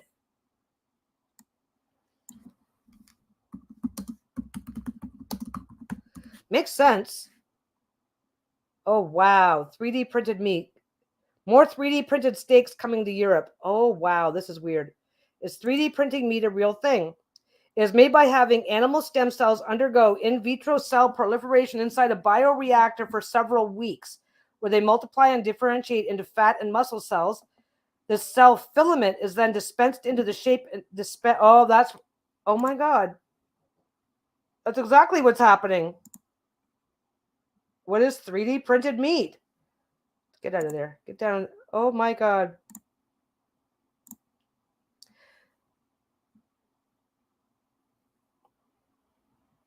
Yeah, give me a mango. I would be traumatized. I'm mostly vegetarian. Honestly, we eat meat, but we don't eat a huge variety of it anymore. Mostly chicken. Okay, so let me see. Let me start reading, guys. Made out of lamb. Okay. Meat is an edible rendering of a meat-like product created from an additive manufacturing process. Layer by layer, 3D printed meat is constructed or scaffolded from a bio-ink that extrudes out of a 3D printer model. These protein-packed prints replicate the look and mouth feel of conveniently farmed butchered meat down to a cellular level to the point where they can be considered genuine meat. What's it made of? Lab-grown, cell-based. Okay.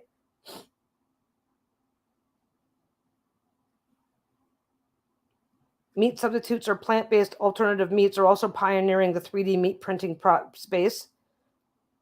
Okay. If you need to try that hard, I don't know how to describe this. It's like if I have to try, 3D printed meat done through a bioprocess. If I have to try that hard to get my hands on meat or convince myself that, like in the case of plant-based meat substitutes, if I have to try that hard to feel like I'm eating meat, then I have a different problem. But maybe that's just me. I don't know.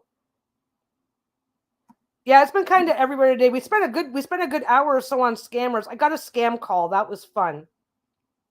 That was a lot of fun.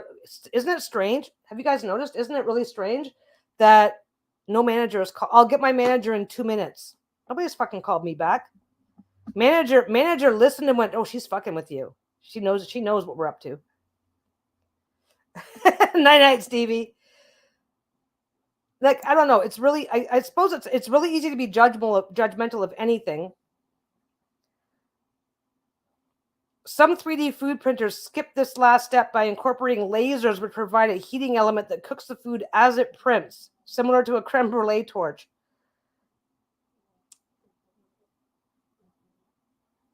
Okay, I like having meat with my meals.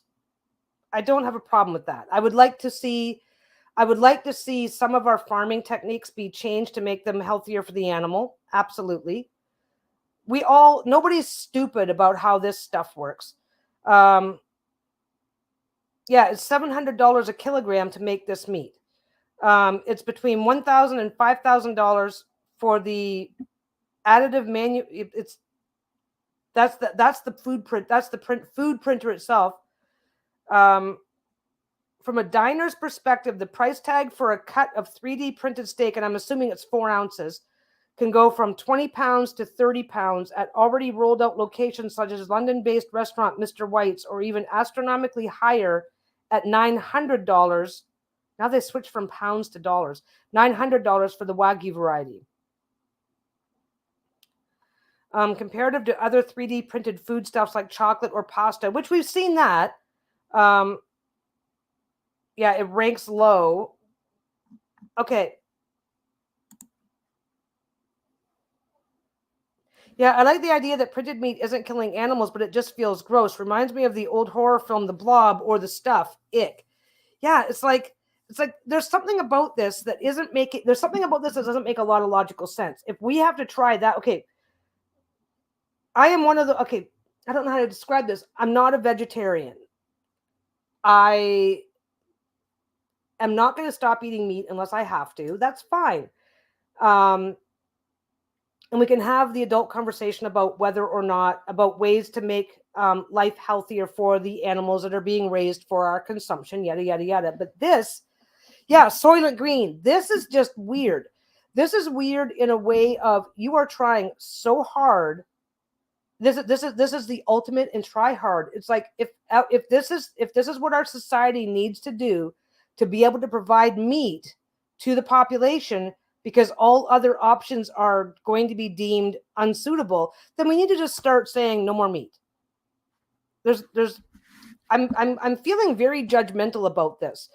I think it's really, really cool that science can do this, but but unless they can find a way to make it, I'm not going to pay $900 for a steak when that $900 will keep food in the house for like 6 months.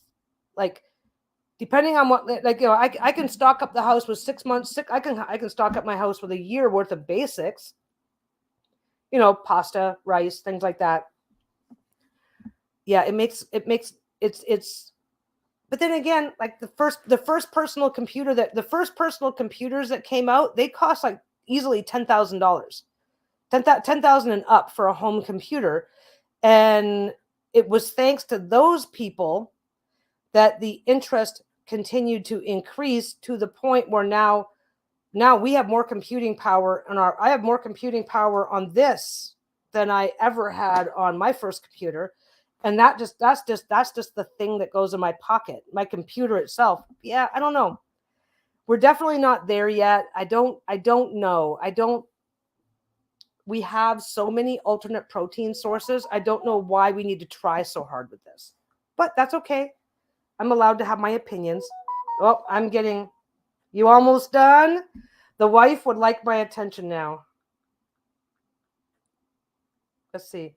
Picking up your son and then we'll pick you up for dinner. You almost done? Well, apparently it's 10 to 5. It's 10 to 5, guys. I gotta go.